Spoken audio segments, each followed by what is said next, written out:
Hello everyone, welcome to Magnet Brains, जहां आपको 100% free of cost education provide की जाती है। मतलब यहां आपको एक या दो चैप्टर पढ़ने के बाद किसी भी तरीके का कोई पेमेंट करने की नीड बिल्कुल नहीं होती है। साथ ही आप यहां पर CUET, NTSC, ओलंपियाड जैसे कॉम्पिटिटिव एग्जाम की प्रिपरेशन भी कर सकते हो बिल्कुल फ्री ऑफ कॉस्ट। सो इसी अच्छी बात से स्टार्ट कर लेते हैं आज की इस वीडियो को। This is professor Barkha Gupta, your IT educator for class 9th information technology, book code 402 का पार्ट बी सब्जेक्ट स्किल्स को हम कंटिन्यू कर रहे हैं, जिसका आज इस वीडियो में डिस्कस करने वाले हैं चैप्टर नंबर 1 के कंप्लीट चैप्टर रिवीजन को। यस स्टूडेंट्स, रिवीजन मींस कि हम ये चैप्टर पूरा कंप्लीट कर चुके हैं। चैप्टर के assessment, question answers, exercise fill up, true false, MCQs वगैरह सारी चीज अवेलेबल है। ठीक है, कैसे एक्सेस कर सकते हो आप इसको? यूट्यूब प्लेलिस्ट के थ्रू एक्सेस कर सकते हो, डिस्क्रिप्शन में आपको लिंक मिल जाएगी, या फिर आप magnetbrains.com वेबसाइट के थ्रू एक्सेस कर सकते हो, या फिर आप मोबाइल ऐप के थ्रू भी सारे वीडियो लेक्चर्स को एक्सेस कर सकते हो। राइट, इसके अलावा हम पार्ट ए एम्प्लॉयबिलिटी स्किल्स भी पूरा कंप्लीट कर चुके हैं। उसके भी हमने chapter wise, topic wise video lectures, assessment, question answers, everything plus complete chapter revision के साथ हमने पूरा एम्प्लॉयबिलिटी स्किल्स भी कंप्लीट कर लिया है। राइट, अब जो स्टूडेंट्स पहली बार वीडियो को देख रहे हैं, सो उनके लिए इन्फॉर्मेशन है कि वो कहीं से भी किसी भी तरीके की कोई सी भी वीडियो को एक्सेस कर सकते हैं। इसके लिए कोई भी पेमेंट उन्हें करने की नीड नहीं होती है। ओके, अब रिवीजन का मतलब तो समझ में आ गया कि चैप्टर कंप्लीट हो गया, मतलब आपने कहीं ना कहीं चैप्टर समझ लिया है, क्वेश्चन आंसर्स वगैरह सारी चीज देख ली है। लेकिन फिर भी यदि आपको कहीं कुछ डाउट है तो इस रिवीजन से आज ये डाउट क्लियर हो जाने वाला है। साथ ही आपका ये chapter exam point of view से भी 100% पक्का हो जाएगा। सो आज की इस वीडियो को बिल्कुल मिस मत करना, क्योंकि ये वीडियो बहुत इंपॉर्टेंट है। इसमें हम पूरा कंप्लीट चैप्टर एक वीडियो में ही समझेंगे और सारे टॉपिक को फिर से रिवाइज करेंगे। राइट, सो चलिए स्टार्ट कर लेते हैं आज की इस वीडियो को। ठीक है, with the chapter number 1 applications of IT's industry. Right, अब इस चैप्टर में डियर स्टूडेंट्स हमने क्या पढ़ा था?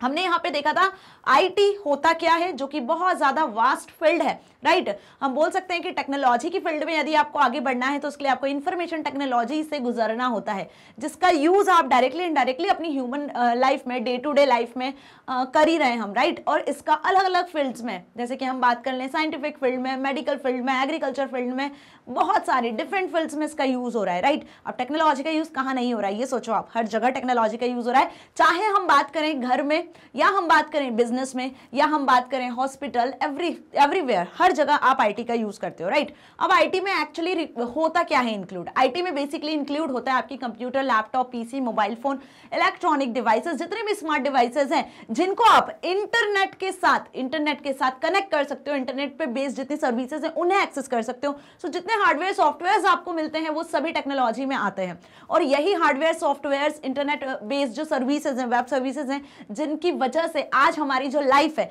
कहीं ना कहीं बहुत ज्यादा स्मूथली वर्क कर रही है। आपको अलग अलग टाइप की सर्विसेज मिल रही है, आप घर बैठे किसी के भी साथ इजीली कम्युनिकेट कर सकते हो, घर बैठे आप इलेक्ट्रॉनिक शॉपिंग कर सकते हो, आप इलेक्ट्रिसिटी बिल पे कर सकते हो। राइट, घर बैठे आप म्यूजिक, एंटरटेनमेंट वीडियोस वगैरह, मूवीज वगैरह देख सकते हो। आपको कोई गवर्नमेंट रिलेटेड वर्क है तो वो भी आप गवर्नमेंटल वेबसाइट्स के थ्रू इजीली कर सकते हो। आप ऑनलाइन बिजनेस कर सकते हो घर में बैठ के। राइट, सो कहीं ना कहीं ये जो चीजें हैं ये पॉसिबल हुई है काफी हद तक टेक्नोलॉजी की मदद से, जिसमें मैंने बताया कि जो स्मार्ट डिवाइसेस हैं आपके, जो कंप्यूटर, लैपटॉप, PC है, इनकी अहम भूमिका है, और साथ ही इंटरनेट की, है ना। सो hope you understand this thing. अब आज हम डिस्कस करेंगे इस चैप्टर के वन शॉट में, जिसमें सबसे पहला आपकी बुक में दिया हुआ है इंट्रोडक्शन। सो इंट्रोडक्शन में आपको पता चलेगा ICT क्या होता है ना, इसकी क्या डेफिनेशन है, इंफॉर्मेशन टेक्नोलॉजी यदि आता है तो इसकी क्या डेफिनेशन लिख कर आऊंगे, क्योंकि कहीं ना कहीं IT, इंफॉर्मेशन टेक्नोलॉजी, इससे हम बहुत ज्यादा अवेयर हैं। हमें पता है कि भाई जो आप मोबाइल यूज कर रहे हो वो टेक्नोलॉजी बेस्ड है। ठीक है, आप कोई वेबसाइट का यूज करते हो वो भी टेक्नोलॉजी बेस्ड है। सपोज आप मीशो, मिंत्रा, कोई शॉपिंग वेबसाइट का यूज करते हो, वहां से अपने लिए कुछ ऑर्डर करते हो और वो आपको घर बैठे मिल जाती है, चीजें डोर स्टेप पे आपको मिलती है, तो आपको ये सारी चीजें क्लियर हैं। आप कहीं ना कहीं IT का, टेक्नोलॉजी का यूज कर रहे हो, but what is information technology, what is ICT, information and communication technology, यदि डेफिनेशन आएगी एग्जाम में तो क्या लिख कर आओगे, है ना। सो वो भी तो हमें क्लियर होना चाहिए। तो आज के इस रिवीजन से हम सारी चीजों को अच्छे से समझने वाले हैं। डन। सो ICT का फुल फॉर्म क्या हुआ? सबसे पहला क्वेश्चन एग्जाम में आपका यही बनता है, चाहे ये आपसे फिलअप में पूछे, MCQ में पूछे, या ट्रू फॉल्स में पूछे। सो ICT एक्रोनीम है किसका? Information and communication technology. अब देखो ये तीन अलग अलग वर्ड है, इंफॉर्मेशन अलग, कम्युनिकेशन अलग, टेक्नोलॉजी अलग, लेकिन इन तीनों को जब मिला देते हो ना कहीं आपके सामने एक बहुत बड़ी चीज आ जाती है। राइट, जैसे कि हम बात कर लें इंफॉर्मेशन, मतलब कोई मैसेज, कोई इंफॉर्मेशन, कोई जानकारी, ठीक है, अब वो आपको कैसे मिल रही है, वो आपको यदि टेक्नोलॉजी के थ्रू मिल रही है, ठीक है, मतलब आपको यदि कोई इन्फॉर्मेशन कुछ मिलती है, लाइक आप इंटरनेट का यूज करते हो, गूगल का यूज करते हो, तो आपको कुछ इन्फॉर्मेशन मिलती है, या फिर आप कम्युनिकेट कर रहे हो, तो कम्युनिकेट करने का तरीका मतलब आप ईमेल के थ्रू कम्युनिकेट कर रहे हो, आप व्हाट्सएप, इंस्टा, कोई सोशल नेटवर्किंग वेबसाइट्स के थ्रू कम्युनिकेट कर पा रहे हो, राइट। तो ये कम्युनिकेशन हुआ, और इन तीनों से मिलकर जो हार्डवेयर, सॉफ्टवेयर, जो इलेक्ट्रॉनिक डिवाइसेस, गैजेट्स, जिन वेब सर्विसेज का आप यूज कर रहे हो, वो इसी में बेसिकली इंक्लूड होती है, राइट। तो information communication technology, hope you clear. और ये चीज आप देख रहे हो, आने वाले कुछ सालों में भी देख सकते हो कि आप टेक्नोलॉजी कहां किसने लार्ज लेवल पे कितना ग्रो कर चुकी होगी, राइट। मतलब आज भी यदि हम देखें तो रोबोटिक्स, एआई वगैरह, ये फील्ड्स क्या है आपकी, कहीं ना कहीं टेक्नोलॉजी पर ही बेस्ड है, आईटी पर ही बेस्ड है, right. So hope you understand this. यदि हम पास्ट कुछ डिकेड से कंपैरेटिवली कंपैरिजन करें आज का, तो आप देखोगे, आपको ये समझ में आएगा कि पहले जो हुआ करता था, यदि हम बात कर लें मोबाइल फोन्स की, तो पहले कीपैड फोन हुआ करते थे, राइट। उसके पहले यदि कीपैड फोन के भी पहले चले जाए तो टेलीफोन हुआ करते थे, राइट। फिर उसके बाद धीरे धीरे स्मार्टफोन्स आए, एंड्रॉइड्स आए, एप्पल के फोन्स आए, डिफरेंट टाइप के आप फीचर्स देख सकते हो आज मोबाइल फोन्स में भी। तो जिस तरीके से टेक्नोलॉजी ग्रो कर रही है, और मार्केट में हर दिन या हम हर महीने देखें, हर साल देखें, नए नए फीचर्स के साथ में आपको स्मार्ट डिवाइसेस मिलते हैं। आज आप अपने रूम में जहां बैठे होते हो, एसी, फैन, ट्यूबलाइट वगैरह जितने भी इलेक्ट्रॉनिक गैजेट्स हैं, उनको आप इंटरनेट में कनेक्ट कर सकते हो, राइट। और अपने मोबाइल फोन के थ्रू सभी को ऑपरेट कर सकते हो। सो ये क्या है, कहीं ना कहीं हम टेक्नोलॉजी की दुनिया में जी रहे हैं, राइट। हम इंफॉर्मेशन एरा में हैं, okay. So it refers to all the devices, networking components, application and system that allow people and organization to interact with the digital world, right। और यही चीज एक डिजिटल वर्ल्ड क्रिएट कर रही है, जिसमें हम कहीं ना कहीं सारी चीजों को आपस में कनेक्ट कर पा रहे हैं, कहीं भी किसी भी कोने में रहकर आप किसी भी पर्सन के साथ इजीली कम्युनिकेट कर पा रहे हो। सो ICT refers to all the devices, networking components, applications and system, जिसमें सारे इलेक्ट्रॉनिक डिवाइसेस आ जाते हैं, जितने भी स्मार्ट डिवाइसेस मैंने बताए, नेटवर्किंग कंपोनेंट्स जिसकी मदद से आप डिवाइसेस को कनेक्ट कर पाते हो, कुछ सॉफ्टवेयर्स, एप्लीकेशंस, राइट, जिसकी मदद से पीपल और ऑर्गेनाइजेशन आपस में इंटरैक्ट कर पाए और क्या फॉर्म करें, एक डिजिटल वर्ल्ड फॉर्म करें, right। So ICT comprises all communication technologies such as the internet, mobile phone, satellite communication, wireless network, etc.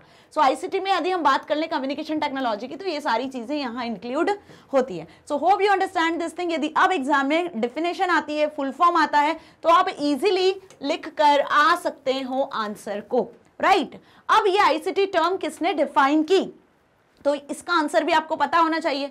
UNESCO, UNESCO 2009, इस ऑर्गेनाइजेशन ने बेसिकली ICT टर्म को डिफाइन किया था, the system of technologies, tools and devices that are used to transmit, process, store, create, display, share और exchange information by electronic means. बहुत ध्यान से समझना, यूनेस्को ने आईसीटी टर्म को कैसे डिफाइन किया, इस टर्म में बेसिकली क्या इंक्लूड था। इस टर्म में टेक्नोलॉजी इंक्लूड थी, टूल्स इंक्लूड थे, डिवाइसेस इंक्लूड थे। टेक्नोलॉजी, टूल्स, डिवाइसेस, इनकी मदद से क्या किया जा रहा था आईसीटी टर्म में, मतलब हम कैसे डिफाइन कर सकते हैं इसको, इनकी मदद से आप इंफॉर्मेशन को, डेटा को ट्रांसमिट कर सकते हो, प्रोसेस करवा सकते हो, स्टोर करवा सकते हो, क्रिएट कर सकते हो, डिस्प्ले, शेयर, एक्सचेंज, इंफॉर्मेशन को आप इतने तरीके से, इतने ऑपरेशन उस पर परफॉर्म कर सकते हो। By which, bye electronic means, right. So hope you understand. अब आईटी की जितनी भी एप्लीकेशन है जो इस चैप्टर में हमने पढ़ी है, यदि हम उनसे रिलेट करें, ई बैंकिंग है ना, electronic shopping, electronic banking, e governance, right, chatting, video conferencing, video calling, और हेल्थ केयर में डिफरेंट टूल्स हैं जो मशीन्स वगैरह यूज की जाती है, मेडिकल साइंस में है ना, हॉस्पिटल्स वगैरह में कैसे यूज करें, साइंटिस्ट रिसर्च, वेब डेवलपमेंट वगैरह के लिए कैसे यूज कर रहे हैं। सो ये सब इलेक्ट्रॉनिक मीन्स में तो यूज हो रहा है ना, मतलब आप 24/7 आवर्स कंप्यूटर, लैपटॉप, पीसी यदि आपके पास है तो आप कोई सा भी काम कर सकते हो, और साथ ही उसमें इंटरनेट की फैसिलिटी होनी चाहिए। Done. Now information technology has changed everything over the years, right. ये हमने अभी समझा कि ओवर द ईयर्स हर साल आपको नई नई चीजें मिलेंगी, चीजों में बदलाव मिलेंगे। पहले क्या हुआ करता था, अब क्या होता है, राइट। जैसे कि मैंने मोबाइल फोन का आपको एग्जांपल दिया, पहले कीपैड फोन हुआ करते थे, फिर धीरे धीरे स्मार्टफोन्स आए। स्मार्टफोन्स में भी बहुत कम फीचर्स हुआ करते थे कि सिर्फ आप इमेज शेयर कर सकते हो, ठीक है। फिर धीरे उसमें ऑडियो वीडियो के फीचर्स आए कि आप ऑडियो वीडियो मल्टीमीडिया मैसेजेस कर सकते हो, ऑडियो वीडियो शेयर कर सकते हो, और आज आप अपने मोबाइल फोन से ऑनलाइन ट्रांजेक्शन कर सकते हो, ऑनलाइन शॉपिंग कर सकते हो, ऑनलाइन हर तरीके का ट्रांजेक्शन इजीली कर सकते हो, ऑनलाइन कोई सी वेबसाइट को एक्सेस कर सकते हो, बिजनेस कर सकते हो, है ना। सो टाइम टू टाइम हमने क्या देखा है, आईटी के थ्रू चीजों में चेंजेस होते जा रहे हैं, टेक्नोलॉजी कहीं ना कहीं ग्रो कर रही है। So nowadays IT refers to use of computers and other resources. अब ये किसकी मदद से पॉसिबल हुआ है, use of computers and other resources, जिनकी मदद से we can create, store, manage and exchange all kinds of information. जितनी भी काइंड की इंफॉर्मेशन है आप उन्हें क्रिएट कर सकते हो, स्टोर कर सकते हो, मैनेज कर सकते हो और एक्सचेंज कर सकते हो, राइट। तो यही डेफिनेशन आपकी आईटी की भी हो जाने वाली है। सो आईटी और आईसीटी में बेसिकली कोई बहुत ज्यादा डिफरेंस नहीं है। आईसीटी वो सिस्टम है टेक्नोलॉजीज का, टूल्स का, डिवाइसेस का, जिसकी मदद से आप इंफॉर्मेशन को क्रिएट, स्टोर, एक्सचेंज करवा सकते हो, राइट। एक सिस्टम हो गया आईसीटी, उसमें आईटी एक फील्ड हो गई, राइट। तो कोई बहुत ज्यादा डिफरेंस नहीं है, दोनों सिमिलर ही हैं। Okay, now it is an essential and tightly integrated part of every business today. अब यहाँ पे देखो, ये एक एसेंशियल और टाइटली इंटीग्रेटेड पार्ट है हर एक बिजनेस का। अब यदि हम आईटी की स्पेसिफिकली बात करें तो यहाँ पे computers, laptop, PC, mobile phones, जितने भी रिसोर्सेज, इलेक्ट्रॉनिक गैजेट्स उनको इंक्लूड किया गया है बेसिकली, राइट। तो कहीं ना कहीं ये चीज हमारे लिए क्या, हमारे लिए एक एसेंशियल पार्ट की तरह है। आज आप मोबाइल फोन के बिना रह सकते हो क्या, बताओ जल्दी से। मोबाइल फोन के बिना आप रह सकते हो? नहीं। आपको मैग्नेट ब्रेन्स का वीडियो देखना है, आपको किसी और टीचर से कुछ समझना है, आपको कोई डाउट क्लियर करना है, आपके स्कूल में क्या चल रहा है, आप स्कूल की वेबसाइट को विजिट करना चाहते हो, राइट, या फिर आप चैटिंग करना चाहते हो, या फिर आप कोई शॉपिंग करना चाहते हो, ऑनलाइन सर्च करना चाहते हो, कुछ कोई स्कूल से प्रोजेक्ट मिला है तो आपको गूगल का यूज करना है, तो हमको कहीं ना कहीं मोबाइल का दिन भर में यूज होता ही है। किसी का कॉल आ रहा है तो कॉल अटेंड करना है फॉर कम्युनिकेशन, राइट। तो हम कहीं ना कहीं क्या है, डिपेंड हो चुके हैं किस पर, आईटी पर। सो आईटी क्या हो गया, एक एसेंशियल और इंटीग्रेटेड पार्ट हो गया है हर बिजनेस का। बात कर लें, या फिर देखो बिजनेस में तो बहुत इंपॉर्टेंट है ही, ठीक है, साथ ही हमारी एवरीडे लाइफ में भी बहुत इंपॉर्टेंट है। यदि बिजनेस की बात कर लें तो एक छोटे से शॉपकीपर के पास में भी आप कंप्यूटर, पीसी देखोगे, या फिर एक बड़े से शॉपकीपर के पास, कोई मॉल वॉल में जो शॉपकीपर्स होते हैं, राइट, वहां पे भी आप जाओगे तो वहां भी आपको कंप्यूटर, लैपटॉप, पीसी वगैरह मिल जाने हैं, राइट, जिसकी मदद से हम क्या करते हैं, पूरे शॉप का, बिजनेस का ओवरऑल डेटा मेंटेन करके रख सकते हो। स्टॉक से रिलेटेड इंफॉर्मेशन, एम्प्लॉयज से रिलेटेड इंफॉर्मेशन वगैरह आप सारी मेंटेन करके रख सकते हो। डन। तो बिजनेस में तो इंपॉर्टेंट है ही, बहुत मेन रोल प्ले करता है, बट हमारी एवरीडे लाइफ में भी बहुत इंपॉर्टेंट है, जिसमें हम आईटी का यूज करते हैं, ठीक है। चलो अब इसके क्या बेनिफिट्स हैं वो देख लेते हैं। इतना हमें इंट्रोडक्शन पार्ट से इतना तो समझ में आ गया, राइट, कि आईसीटी और आईटी क्या है, ओके। और यदि इनके बेसिस पर डेफिनेशंस वगैरह आती है तो अब आप इजीली लिख पाओगे। अब क्या बेनिफिट है आईटी के, it helps to reach more potential customers, ठीक है, बिजनेस में specifically, provides better service to customers, more customers तक आपको पहुंचाता है। ऑनलाइन बिजनेस यदि आप करते हो तो आप और ज्यादा कस्टमर्स तक रीच कर सकते हो, डन। और साथ ही यहाँ पे आप कस्टमर्स को बेटर सर्विस भी प्रोवाइड कर सकते हो। आप देखते हो ना कहीं ऑनलाइन, यदि हम शॉपिंग की बात कर लें, ऑनलाइन एडवर्टीजमेंट आप देखते हो फेसबुक, इंस्टाग्राम पर, कि बहुत सारे ऐसे प्रोडक्ट सर्विसेज होते हैं जिनके ऐड आपको आते जाते हैं, दिखते जाते हैं। तो कहीं ना कहीं क्या होता है कि हम उनको देखकर इंटरैक्ट होते हैं, अट्रैक्ट होते हैं, और उस पर्टिकुलर शॉपिंग वेबसाइट्स पे जाते हैं और उसके बारे में सर्च करते हैं, देखते हैं फर्दर, तो कहीं ना कहीं कस्टमर्स इंट्रोड्यूस होते हैं, डन। इसके बाद कस्टमर्स को बेटर सर्विस आप प्रोवाइड कर सकते हो, आप कम्युनिकेट कर सकते हो, राइट, कस्टमर्स के साथ किसी भी समय पर, right. Allow customers to provide feedback to improve the business को इंप्रूव करने के लिए यहाँ पर कस्टमर्स फीडबैक भी सेंड कर सकते हैं। मतलब फीडबैक सेंड करने के लिए उन्हें शॉपकीपर के पास या शॉप पे जाने की जरूरत नहीं है, वो ऑनलाइन वेबसाइट की मदद से, इंटरनेट की मदद से, computer, laptop, PC, mobile phone की मदद से फीडबैक भी सेंड कर सकते हैं। आपने देखा होगा ना, आप कोई भी वेबसाइट को या फिर अभी कोई भी प्रोडक्ट को यूज करते हो, या आप कोई मूवीज वगैरह भी देखते हो, तो पहले आप रेटिंग्स देख लेते हो कि कितने रेटिंग्स है, कितने स्टार उसको मिले हुए हैं, देन आप उसकी तरफ मूव करते हो, राइट। तो यहाँ पर आप इसी तरीके से फीडबैक भी दे सकते हो। Reduces cost and improves efficiency.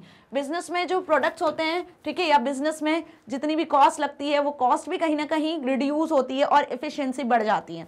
Streamlines and reorganize operations, maximize profit and minimize waste, sustains better relation with key associations. So ये कुछ पॉइंट है कि बिजनेस में आईटी के क्या बेनिफिट्स हैं। सो बिजनेस में आईटी के, जैसे मैंने बताया, मल्टीपल बेनिफिट्स हैं।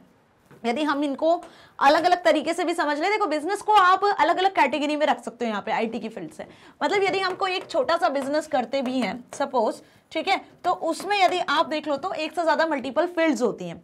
बिजनेस में आपके पास में स्टॉक होता है, ठीक है, जिसका आप डेटा मेंटेन कर सकते हो। बिजनेस में आपके पास कुछ एम्प्लॉय होते हैं जिसका डेटा आप मेंटेन कर सकते हो। आप कुछ सेल्स करते हो, ठीक है, उससे रिलेटेड इंफॉर्मेशन मेंटेन करते हो। आप कुछ परचेज करते हो, उससे रिलेटेड इंफॉर्मेशन मेंटेन करते हो, राइट। आप अकाउंट्स डिपार्टमेंट होता है जहां पर आप इंफॉर्मेशन मेंटेन करते हो। सो कहीं ना कहीं बिजनेस में हर एक फील्ड में यहाँ पर डेटा को मेंटेन करने के लिए, राइट, फर्दर कम्युनिकेशन करने के लिए आपको आईटी का यूज करना ही पड़ता है। आपको कंप्यूटर्स का, पीसी का, लैपटॉप का, इंटरनेट का यूज करना ही पड़ेगा। देन आप एडवर्टीजमेंट, तो यहाँ पे देखो अलग अलग डिपार्टमेंट्स होते हैं बिजनेस में जहां पर अलग अलग तरीके से यूज किया जाता है कंप्यूटर्स का, राइट। तो hope you understand this thing कि बिजनेस में क्यों इतना ज्यादा बेनिफिट्स हैं आईटी के, राइट।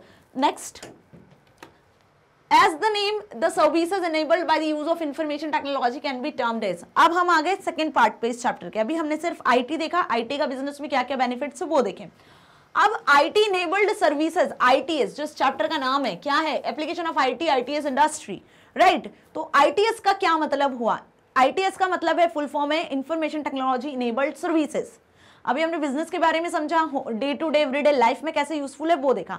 अब और कौन कौन सी सर्विसेज हैं जो आईटी के थ्रू आपको मिलती हैं, तो आईटी इनेबल्ड सर्विसेज क्या है वो समझ लेते हैं। सो जैसे कि नाम से समझ में आ रहा है, आईटीएस, आईटी इनेबल्ड सर्विसेज, है ना। सो इंफॉर्मेशन टेक्नोलॉजी की मदद से जो सर्विसेज आपको मिलती हैं वो आईटी इनेबल्ड सर्विसेज होती हैं। दिस सर्विसेज इंप्रूव, इन सर्विसेज से क्या इंप्रूव होता है, efficiency of an organization and help in reducing cost. इसकी मदद से आपकी जो एफिशिएंसी है, ठीक है, ऑर्गेनाइजेशन में वो बढ़ जाती है, राइट। आप एफिशिएंट वे में वर्क कर सकते हो, आपको सारी चीजें कहीं ना कहीं इजी वे में, कन्वीनियंट वे में प्रोवाइड की हो जाती हैं, और साथ ही कॉस्ट रिड्यूस हो सकती है। क्या रिड्यूस होती है? कॉस्ट रिड्यूस होती है। इन सिंपल टर्म्स, यदि हम सिंपल टर्म्स से बात कर लें तो ITS is a type of outsource services that involves the use of IT. क्या है ये? एक आउटसोर्स सर्विस का टाइप हम समझ सकते हैं कि it is a type of outsource services. जैसे हम बात कर लें कि आपने कोई बिजनेस शुरू किया, सपोज ओके, आपने कोई शॉप ओपन किया, आपने कोई बिजनेस शुरू किया। अब आपको वहां पर डेटा को मैनेज करने के लिए कि रेगुलर जो कस्टमर्स आ रहे हैं उन कस्टमर्स की आपको एंट्री करनी है, तो आप लगे हो मैनुअल एंट्री करने में। लेकिन वहीं यदि आपके पास में कंप्यूटर मिल जाए और आपके पास में सपोज कोई अच्छा सा सॉफ्टवेयर आ जाए जिसमें आप रेगुलर एंट्री कर सको, कस्टमर की डिटेल एंटर कर सको, उसने क्या प्रोडक्ट परचेज किया, किस डेट को परचेज किया, राइट, आपके पास सारी डिटेल हो जाए, आप कलेक्ट कर सको, आपके पास स्टॉक जितना है शॉप में उसकी भी आप एंट्री कर सको, उसके लिए भी, तो कहीं ना कहीं आपका काम जो होगा वो इजी हो जाएगा यदि हम as compare to manual work देखें, है ना। सो क्या बता रही हूं मैं यहाँ पे कि it is a type of outsource services that involves the use of IT. अब सपोज आपको अपने बिजनेस के लिए कुछ और रिसोर्सेज की नीड है, राइट, आपको अच्छा सॉफ्टवेयर चाहिए, तो आप किसी सॉफ्टवेयर कंपनी से कंसल्ट करते हो कि भाई आपको सॉफ्टवेयर चाहिए, तो आपको क्या आईटी कहीं ना कहीं बहुत सारे बेनिफिट्स प्रोवाइड कर रहा है। Done. So this can be human resource, insurance, financial, banking, telecommunication services. तो यहाँ पर आईटी बेस्ड सर्विसेज बहुत सारी हो सकती है। चाहो तो आप बात कर लो यहाँ पर ह्यूमन रिसोर्स से रिलेटेड, इंश्योरेंस से रिलेटेड, फाइनेंस से रिलेटेड, बैंकिंग से रिलेटेड, टेलीकम्युनिकेशन से रिलेटेड। अब आपकी शॉप पे जो भी मनी आता है आप उसको बैंक में स्टोर करवाना चाहते हो, बैंक में सेव करना चाहते हो, तो आप बैंक जाने की जगह आप ई बैंकिंग का, इलेक्ट्रॉनिक बैंकिंग का यूज करो। आप बैंक से उनका सॉफ्टवेयर एप्लीकेशन यूज कर सकते हो और ई बैंकिंग कर सकते हो वहीं से बैठे बैठे, राइट। तो ये भी आईटी का एक बेस्ट एग्जांपल हुआ।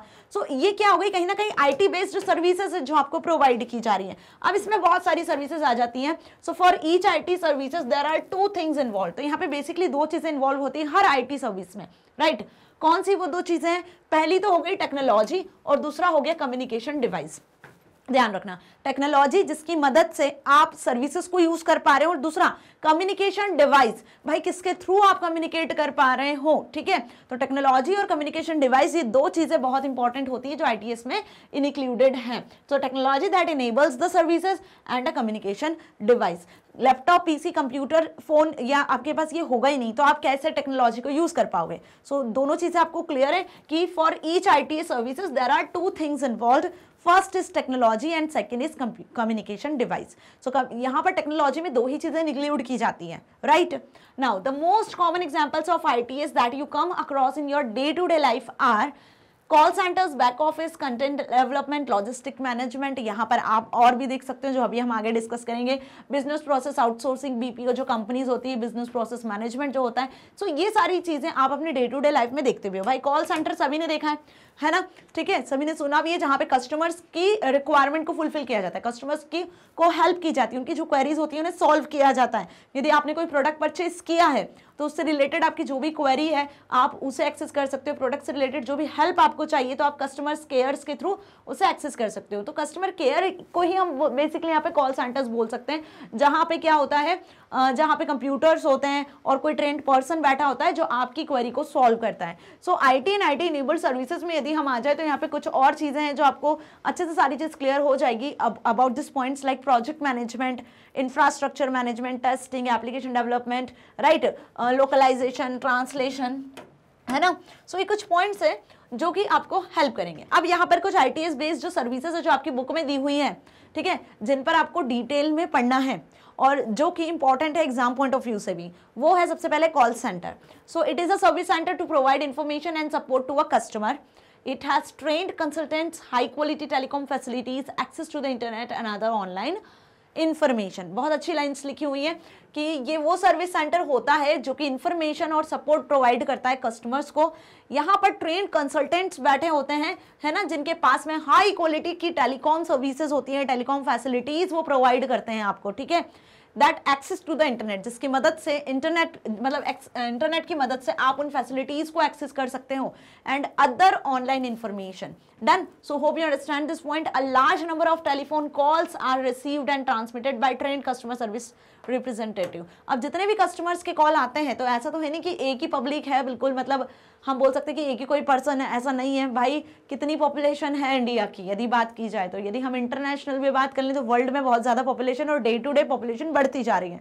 तो कितने कस्टमर्स हैं, उनकी कितनी प्रॉब्लम्स होती है, तो large number of telephone calls are received and transmitted by the trained customer service representative. जिस पर्टिकुलर पर्सन को बिठाया जाता है, ठीक है, उस कॉल सेंटर में, ताकि वो कस्टमर्स की सर्विसेज को फुलफिल कर सके, कस्टमर्स को सर्विसेज प्रोवाइड कर सके, उनकी रिक्वायरमेंट को फुलफिल कर सके, वो ट्रेंड पर्सन्स होते हैं और कॉल को ट्रांसमिट किया जाता है उन्हीं तक, right. So a typical call centre functions as follow. एक टिपिकल कॉल सेंटर में क्या क्या फंक्शन हो सकते हैं, राइट। तो कॉल सेंटर के बारे में यदि आए तो आपको पूरा प्रोसेस लिख कर आना है। ये उसका प्रोसेस है 4 पॉइंट में, इजी है बहुत. A customer users a contact number, usually a toll free number. कैसे हम कॉल सेंटर का यूज कर सकते हैं भाई, कस्टमर्स की कोई क्वेरी होती है तो वो कैसे कंपनी से कॉन्टैक्ट कर सकते हैं। तो कॉन्टैक्ट करने के लिए आपको कॉन्टैक्ट नंबर या फिर टोल फ्री नंबर दिया जाता है, हम उसका यूज कर सकते हैं. So customer users a contact number और toll free number that is connected to a customer support centre. जो किसका होता है, किससे कनेक्टेड होता है, कस्टमर सपोर्ट सेंटर से. When a call reaches to the call center, a trained customer service representative answers the customer. जब call पहुंचता है कॉल सेंटर तक तो जो भी ट्रेंड कस्टमर सर्विस रिप्रेजेंटेटिव होता है वही आपकी कॉल का आंसर करता है. Done. To make sure that the highest standards of the customer services are delivered, that IT experts create the technology to support the call center. अब यहाँ पर कॉल डिस्कनेक्ट ना हो, कॉल करते टाइम कोई प्रॉब्लम ना हो, ठीक है, जो ट्रेंड पर्सन है, जो रिप्रेजेंटेटिव, उसके पास सारी चीज़ें अवेलेबल हो ताकि वो कस्टमर्स को सपोर्ट कर सके, किसी तरीके का कोई टेक्नोलॉजी फॉल्ट ना है, इसके लिए आईटी एक्सपर्ट्स होते हैं जो वहाँ पर उन्हें proper telecom services, telecom facilities provide करते हैं. Done. With the increase in the worldwide connectivity, it makes no difference whether the call center is located in the local city of the customer or anywhere else in the world. अब ये line भी बहुत important है कि जैसे कि world wide web के through information बढ़ती जा रही है, आप देख रहे हो कि आजकल अर्बनाइजेशन भी बहुत ज़्यादा बढ़ रहा है, ठीक है, रूरल एरियाज तो है ही भाई, वहाँ भी टेक्नोलॉजी कहीं ना कहीं पहुँच चुकी है. काफ़ी हद तक लोग टीवी, मोबाइल फोन्स के साथ ज़्यादा अवेयर हो चुके हैं, राइट. तो यहाँ पर ऐसा कोई डिफरेंस नहीं है कि जहाँ पे आप रहते हो वही कॉल सेंटर हो तभी आपकी कॉल कनेक्ट होगी.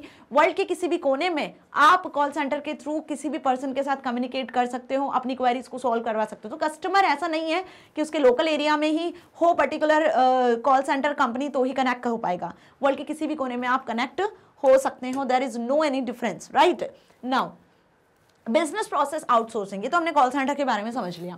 अब बीपीओ का फुल फॉर्म होता है बिजनेस प्रोसेस आउटसोर्सिंग. कहीं ना कहीं ये जो टर्म्स हम पढ़ रहे हैं, IT enabled services, they are most important. बहुत ध्यान से समझ लेना क्या लिखना है क्वेश्चन में, जब एग्जाम में जब क्वेश्चन पूछा जाएगा तो आपको ये चीज क्लियर हो जानी चाहिए. डन.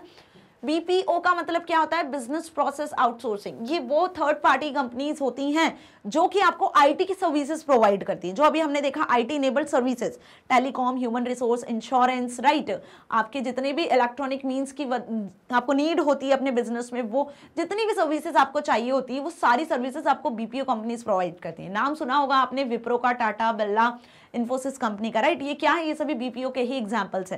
डन। सो ये वो थर्ड पार्टी कंपनीज होती हैं जो कि एग्जिस्टिंग जो कंपनी है जिसको नीड है आईटी टेक्नोलॉजी बेस्ड सर्विसेज की, उन्हें सर्विसेज प्रोवाइड करती है ताकि उन बीपीओ सर्विसेज की मदद से वो अपने बिजनेस को इन्हांस करें और जो स्ट्रेटेजीज वो चाहते हैं उन्हें प्लान कर सकें और कहीं ना कहीं maximizing the profit and minimizing the waste, इस पर्टिकुलर गोल को अचीव करें, right. So business process outsourcing is a practice of outsourcing a part of a business to another organization that is an expert in handling such kind of processes. Then the two organization can be entirely different parts of the world. In India, BPO industry is highly organized and hence various kinds of jobs are outsourced here. BPO is often divided into two main types of services, back office and front office. Right. So यहाँ तक अच्छे से clear हो गया I hope कि क्या बताया यहाँ पे, दो ऑर्गेनाइजेशन होती है यहाँ पे बीपीओ में, एक मेन ऑर्गेनाइजेशन होती है और एक बीपीओ ऑर्गेनाइजेशन होती है। तो बीपीओ जो कंपनी है वो मेन ऑर्गेनाइजेशन को सर्विसेज प्रोवाइड करती है। मान के चलो आपकी ये आपका मेन ऑर्गेनाइजेशन है, अब इस ऑर्गेनाइजेशन में है ना, इस ऑर्गेनाइजेशन में कम से कम 1000 इंप्लॉइज काम करते हैं। अब उन 1000 इंप्लॉइज के डेटा को मेंटेन करने के लिए, उनकी सैलरी को मैनेज करने के लिए यहाँ पे कोई भी सॉफ्टवेयर नहीं है, यहाँ पे कोई भी सॉफ्टवेयर नहीं है। तो बहुत प्रॉब्लम होती है सैलरी और इंप्लॉइज के डेटा को मैनेज करने के लिए इस पर्टिकुलर मेन ऑर्गेनाइजेशन में। तो इस कंपनी ने क्या किया, एक बीपीओ कंपनी के साथ में, एक बीपीओ कंपनी जो कि एक सॉफ्टवेयर कंपनी है, राइट, जो कि एक सॉफ्टवेयर कंपनी है जो मल्टीपल सॉफ्टवेयर्स क्रिएट करती है, राइट। तो इस कंपनी के साथ में कॉन्टैक्ट किया और इस कंपनी से बात किया। तो इस पर्टिकुलर बीपीओ सॉफ्टवेयर कंपनी ने क्या किया, उनके लिए एक सॉफ्टवेयर डिजाइन करके दिया जिसके थ्रू वो क्या कर सकते हैं, अब यहाँ पे एम्प्लॉयज के डेटा को इजीली मैनेज कर सकते हैं, ठीक है, इजीली एक पेरोल सिस्टम बेसिकली उनको प्रोवाइड किया जिससे इजीली सैलरी कैलकुलेट हो सकती है। Done. So hope you understand this कि जो बीपीओ कंपनीज होती है वो मेन कंपनी को हेल्प और सपोर्ट प्रोवाइड करती है जिसकी मदद से उनके वर्क इजी हो सके और वो अपने बिजनेस को इनहांस कर सके। अब ये जरूरी नहीं कि सिर्फ सॉफ्टवेयर कंपनीज ही यहाँ पर आए, बीपीओ के डिफरेंट सर्विसेज होती हैं जो मेन ऑर्गेनाइजेशन को हेल्प करती है। सो होप आपको इतना समझ में आ गए 3 पॉइंट। अब बीपीओ जो है ये 2 मेन टाइप में डिवाइडेड होती है, बैक ऑफिस और फ्रंट ऑफिस। बैक ऑफिस के अंदर क्या चीजें आ जाती है, मतलब ये जो बीपीओ सॉफ्टवेयर कंपनीज होती हैं, बीपीओ जो कंपनीज ऑर्गेनाइजेशन होती है वो आपको बैक ऑफिस सर्विसेज भी प्रोवाइड करती हैं और फ्रंट ऑफिस सर्विसेज भी प्रोवाइड करती हैं, दोनों। तो बैक ऑफिस में क्या आ जाएगा आपका, back office services include processes such as billing और परचेसिंग। सो आपकी जो मेन ऑर्गेनाइजेशन है उसमें बिलिंग परचेसिंग को लेकर यदि आपको कुछ प्रॉब्लम्स होती हैं तो उससे रिलेटेड सर्विसेज आपको प्रोवाइड करते हैं, राइट। अब ये बैक ऑफिस में आ गया। यदि हम अभी फ्रंट ऑफिस में आए तो फ्रंट ऑफिस में बीपीओ सर्विसेज जो होती है वो डायरेक्टली आप कस्टमर्स के साथ में या टेक्नोलॉजिकल कुछ सपोर्ट होता है तो वो आपको प्रोवाइड करती है। So front office services pertain to the support provided to its customers such as marketing and technical support. Done. Marketing के लिए या आपको टेक्निकल सपोर्ट के लिए कुछ हेल्प चाहिए तो बीपीओ सर्विसेज आपको फ्रंट ऑफिस सर्विसेज भी प्रोवाइड करती हैं। डन। सो अब इनमें कौन कौन से एग्जांपल्स आ सकते हैं या कौन कौन से सर्विसेज हो सकती हैं। सो यहाँ पे ध्यान से देखो, आप सर्विसेज के मैंने यहाँ नाम लिखे हुए हैं, यदि एग्जाम में आता है तो आप इन सर्विसेज के नाम मेंशन करके आ सकते हो बिकॉज ये बहुत इंपॉर्टेंट है। क्या लिखा है, transaction and payment processing services आपको बीपीओ प्रोवाइड करती है, डॉक्यूमेंट मैनेजमेंट सर्विसेज, ठीक है, order management services, accounts management services, technical support services, telemarketing services, customer support services, health care services, legal process outsourcing services, e publishing and web promotion services. So इतने type की services आपको BPO companies provide करती है किसी भी business organisation को अपने business को इनहांस करने के लिए, राइट। नेक्स्ट डिस्कस करते हैं अब हम बिजनेस प्रोसेस मैनेजमेंट। क्या होता है business process management? BPM is a discipline in operations management. देखो बीपीएम किससे रिलेटेड है, आपका जो कंपनी में ऑपरेशंस होते हैं मैनेजमेंट से रिलेटेड है, राइट। जिससे किसी भी बिजनेस की यदि हम बात कर लें तो वहां पे मैनेजर होता है जो कि ओवरऑल बिजनेस को मैनेज करता है। हर एक डिपार्टमेंट में, सेल्स डिपार्टमेंट की बात कर लें, परचेज डिपार्टमेंट की, आईटी, अकाउंट्स, किसी भी डिपार्टमेंट की आप बात कर लो, वहां पे मैनेजमेंट का काम मैनेजर का होता है। और एक मैनेजर नहीं होता है भाई, हर एक डिपार्टमेंट में अलग अलग पर्सन होते हैं जो कि मैनेज करने का काम करते हैं। बिल्कुल वैसे ही यदि हम बात कर लें यहाँ पे कि किसी बिजनेस को यदि आपको एनहांस करना है तो आपको टेक्नोलॉजी से उसको इंट्रोड्यूस करवाना पड़ेगा, राइट। वहाँ पे आपको कंप्यूटर्स के अदर रिसोर्सेज की नीड होगी, उनको चलाने के लिए, उनको यूज करने के लिए एफिशिएंट वे में आपको ट्रेनर्स की जरूरत होगी। तो कहीं ना कहीं किसी बिजनेस को और टेक्नोलॉजी को जब आप मिक्स करना चाहते हो, जिसकी मदद से आप आगे बढ़ना चाहते हो अपने बिजनेस में, सो वो जो मैनेजमेंट है आपको बीपीएम सर्विसेज प्रोवाइड करती हैं। Okay, so hope you clear this कि BPM is discipline in operations management. It is used as an ongoing process that focuses on developing new processes and improving corporate performance by managing business processes. बहुत अच्छे से समझ लो इस line को, यहाँ पे लिखा हुआ है कि जो भी किसी बिजनेस में ऑनगोइंग प्रोसेस चल रही है, ठीक है, उसका यूज करते हैं उसे आगे बढ़ाने में या नई नई प्रोसेसेस को डेवलप करने में आईटी का यूज करके, and improving corporate performance by managing business processes. A combination of methods used to manage a company's business, किसी कंपनी के बिजनेस को मैनेज करने के लिए डिफरेंट कॉम्बिनेशन ऑफ मेथड्स का यूज किया जाता है, ठीक है, तो वो बीपीएम कहलाता है। BPM is considered the bridge between, ध्यान से समझना, बीपीएम को कैसे कंसीडर कर सकते हो आप और कैसे समझ सकते हो, एक ब्रिज के फॉर्मेट में, कि एक ब्रिज है किसके बीच में, इंफॉर्मेशन टेक्नोलॉजी एंड बिजनेस। भाई आईटी और बिजनेस, इन दोनों के बीच में एक ब्रिज की तरह बीपीएम काम करता है। मतलब किसी बिजनेस में यदि आईटी का यूज किया जा रहा है तो वो कैसे किया जा रहा है, कौन पर्सन है, स्किल्ड पर्सन है, वो किस तरीके से मैनेज कर रहे हैं किसी बिजनेस में, आईटी को जितने भी रिसोर्सेज हैं, हार्डवेयर से सॉफ्टवेयर से, उनका आप कैसे यूज कर रहे हो बेसिकली, है ना, अच्छे तरीके से, एफिशिएंट वे में, वही बीपीएम सर्विसेज हैं। So BPM service industry is doing outstandingly well in India because of the following advantages. आज इंडिया में जो बीपीएम सर्विसेज हैं, जो बीपीओ आपकी थर्ड पार्टी जो कंपनीज हैं जिनकी बात मैं कर रही हूँ, वो बहुत ज़्यादा अच्छी तरीके से परफॉर्म कर रही हैं, ठीक है। क्यों, उसके रीज़न क्या है, उसके एडवांटेज क्या है? Finest and high quality services आपको वो प्रोवाइड कर रहे हैं that are delivered through the state of the art hardware and software. Okay, it requires a huge amount of investment to ensure superior grade services delivery.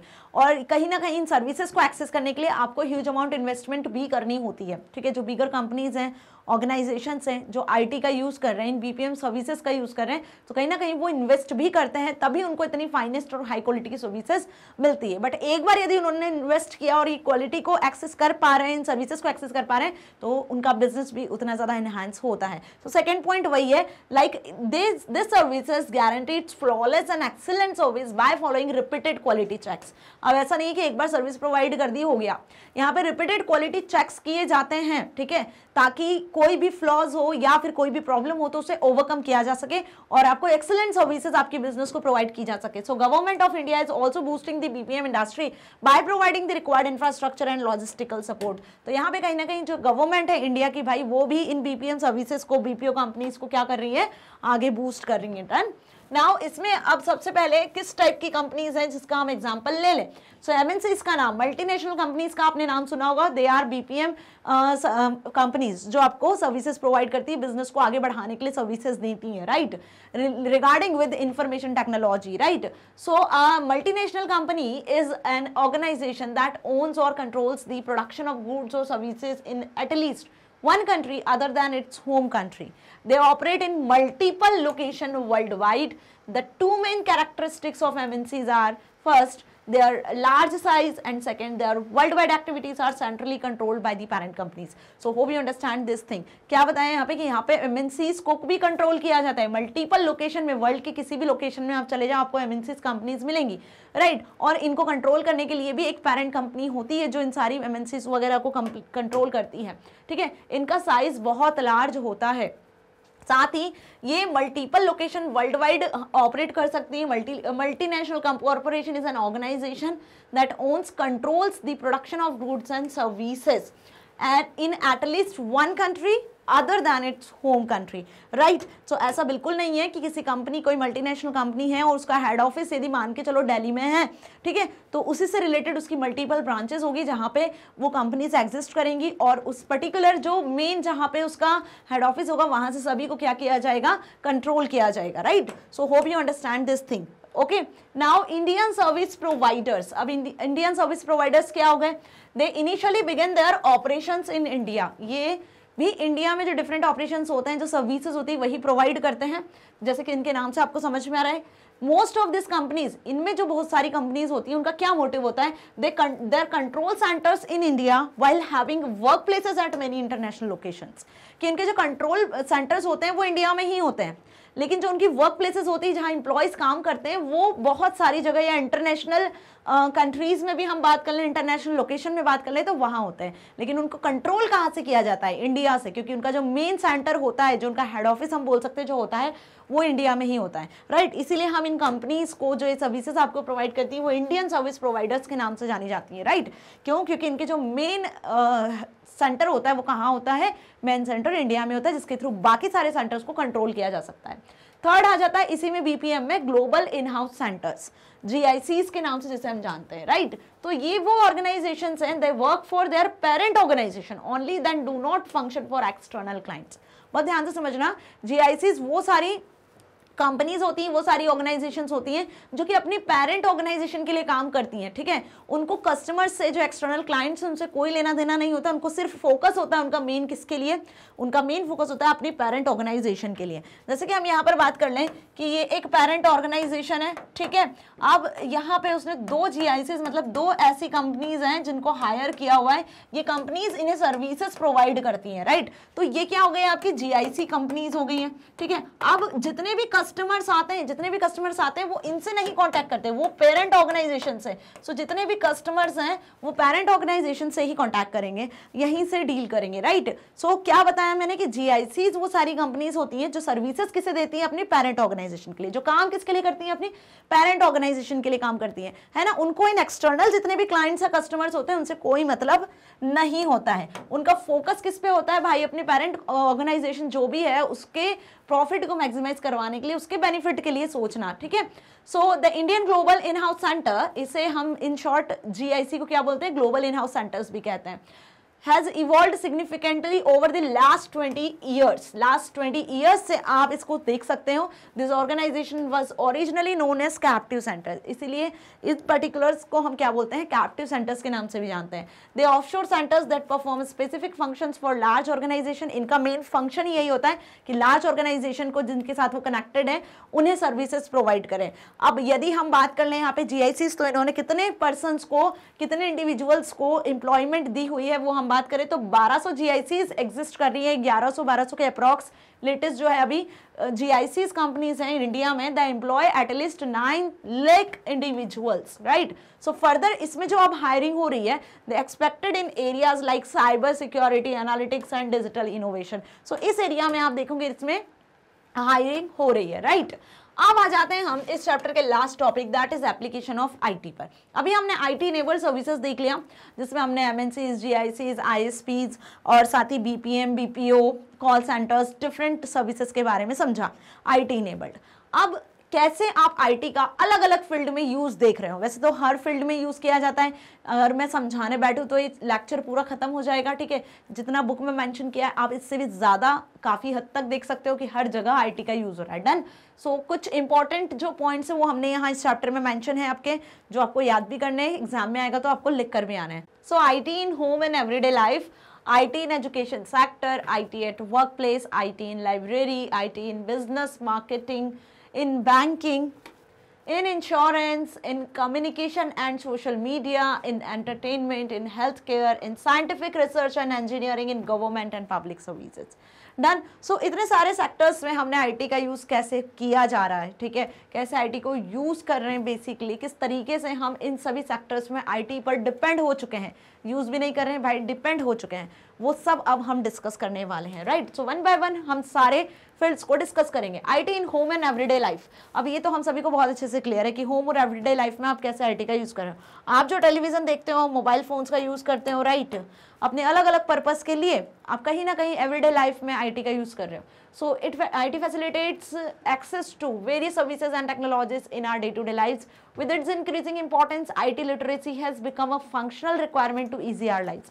ये एक functional requirement बन चुका है हमारे लाइफ को ईजी बनाने के लिए, कन्वीनियंस बनाने के लिए, right. So the world wide web has made it possible to search for information as many issues such as education, health and nutrition, current affairs, social aspects, finance and many other issues, important issues। घर में आपके जितने भी members होते हैं, right, आपके parents होते हैं, आपके सिबलिंग्स वगैरह होते हैं, किसी को भी किसी भी चीज़ से रिलेटेड इन्फॉर्मेशन चाहिए होती है तो सबके पास फ़ोन अवेलेबल है भाई। हम सबसे पहले गूगल पे सर्च मारते हैं, ठीक है। आपको यदि कुछ परचेज करना है तो आप ऑनलाइन शॉपिंग का यूज़ करते हो, ठीक है, वेबसाइट्स का यूज़ करते हो।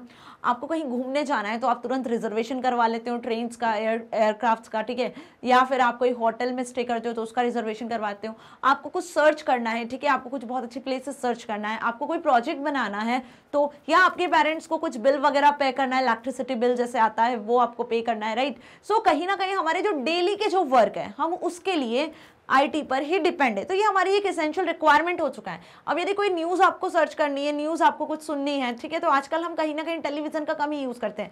आपके फ़ोन पे नोटिफिकेशन आ जाते हैं, डिफरेंट आपको न्यूज़पेपर की ऐप्स मिल जाती है, वेबसाइट्स मिल जाती है जिसके थ्रू आपको न्यूज़ भी मिल जाती है। तो करंट अफेयर्स से रिलेटेड, हेल्थ न्यूट्रिशन से related, right, social aspects, social media websites का तो खतरनाक यूज़ हो रहा है। हर एक पर्सन का आजकल सोशल मीडिया ऐप पे अकाउंट होता ही है, चाहे फिर वो फेसबुक, इंस्टा, ट्विटर जो भी जिसे भी एक्सेस करता हो। फाइनेंस, आपको पेटीएम, गूगल पे जो भी यूज़ करना होता है तो कहीं ना कहीं आप नेट बैंकिंग का भी यूज़ करते हो, राइट। तो आप पेमेंट भी ट्रांसफ़र करते हो, कोई ट्रांजेक्शन करते हो।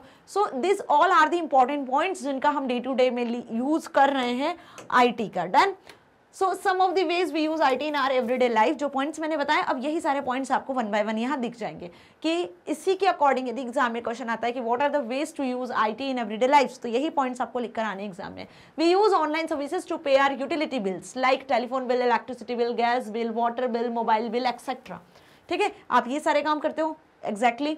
We read online newspapers and stay updated, आप ऑनलाइन न्यूज़पेपर का यूज़ कर सकते हो, जैसे कि न्यूज़पेपर आपके यहाँ सुबह सुबह आता है ना, ऑफलाइन जो आप देखते हो पेपर पे वो भी होता है। इसके अलावा आप ऑनलाइन न्यूज़पेपर को भी एक्सेस कर सकते हो और अपडेट रह सकते हो। So now we do not have to wait for the next day to know what happened a day before. So आप पहले से ही जान जाते हो, आपको वेट नहीं करना होता है कि क्या हुआ, जब न्यूज़पेपर आएगा तब आपको इन्फॉर्मेशन मिलेगी।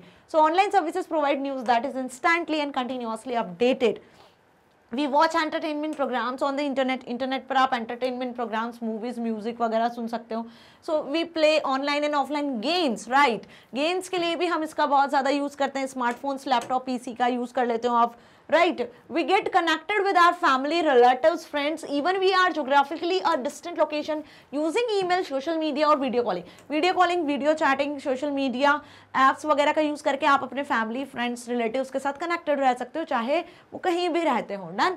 We do online shopping to buy products such as vegetables, groceries, cosmetics, cloth, medicine, electronic devices, air conditioners, laptops etcetera. मतलब everything you can buy online. Done. You can buy almost everything online, right. So we can book hotels, flights, railway tickets, movies tickets online. तो आप online reservation भी करवा सकते हो किसी भी चीज़ का, चाहे वो कोई होटल का हो, कोई मूवी के टिकट हो, रेलवेज या एयर के टिकट्स हो, right.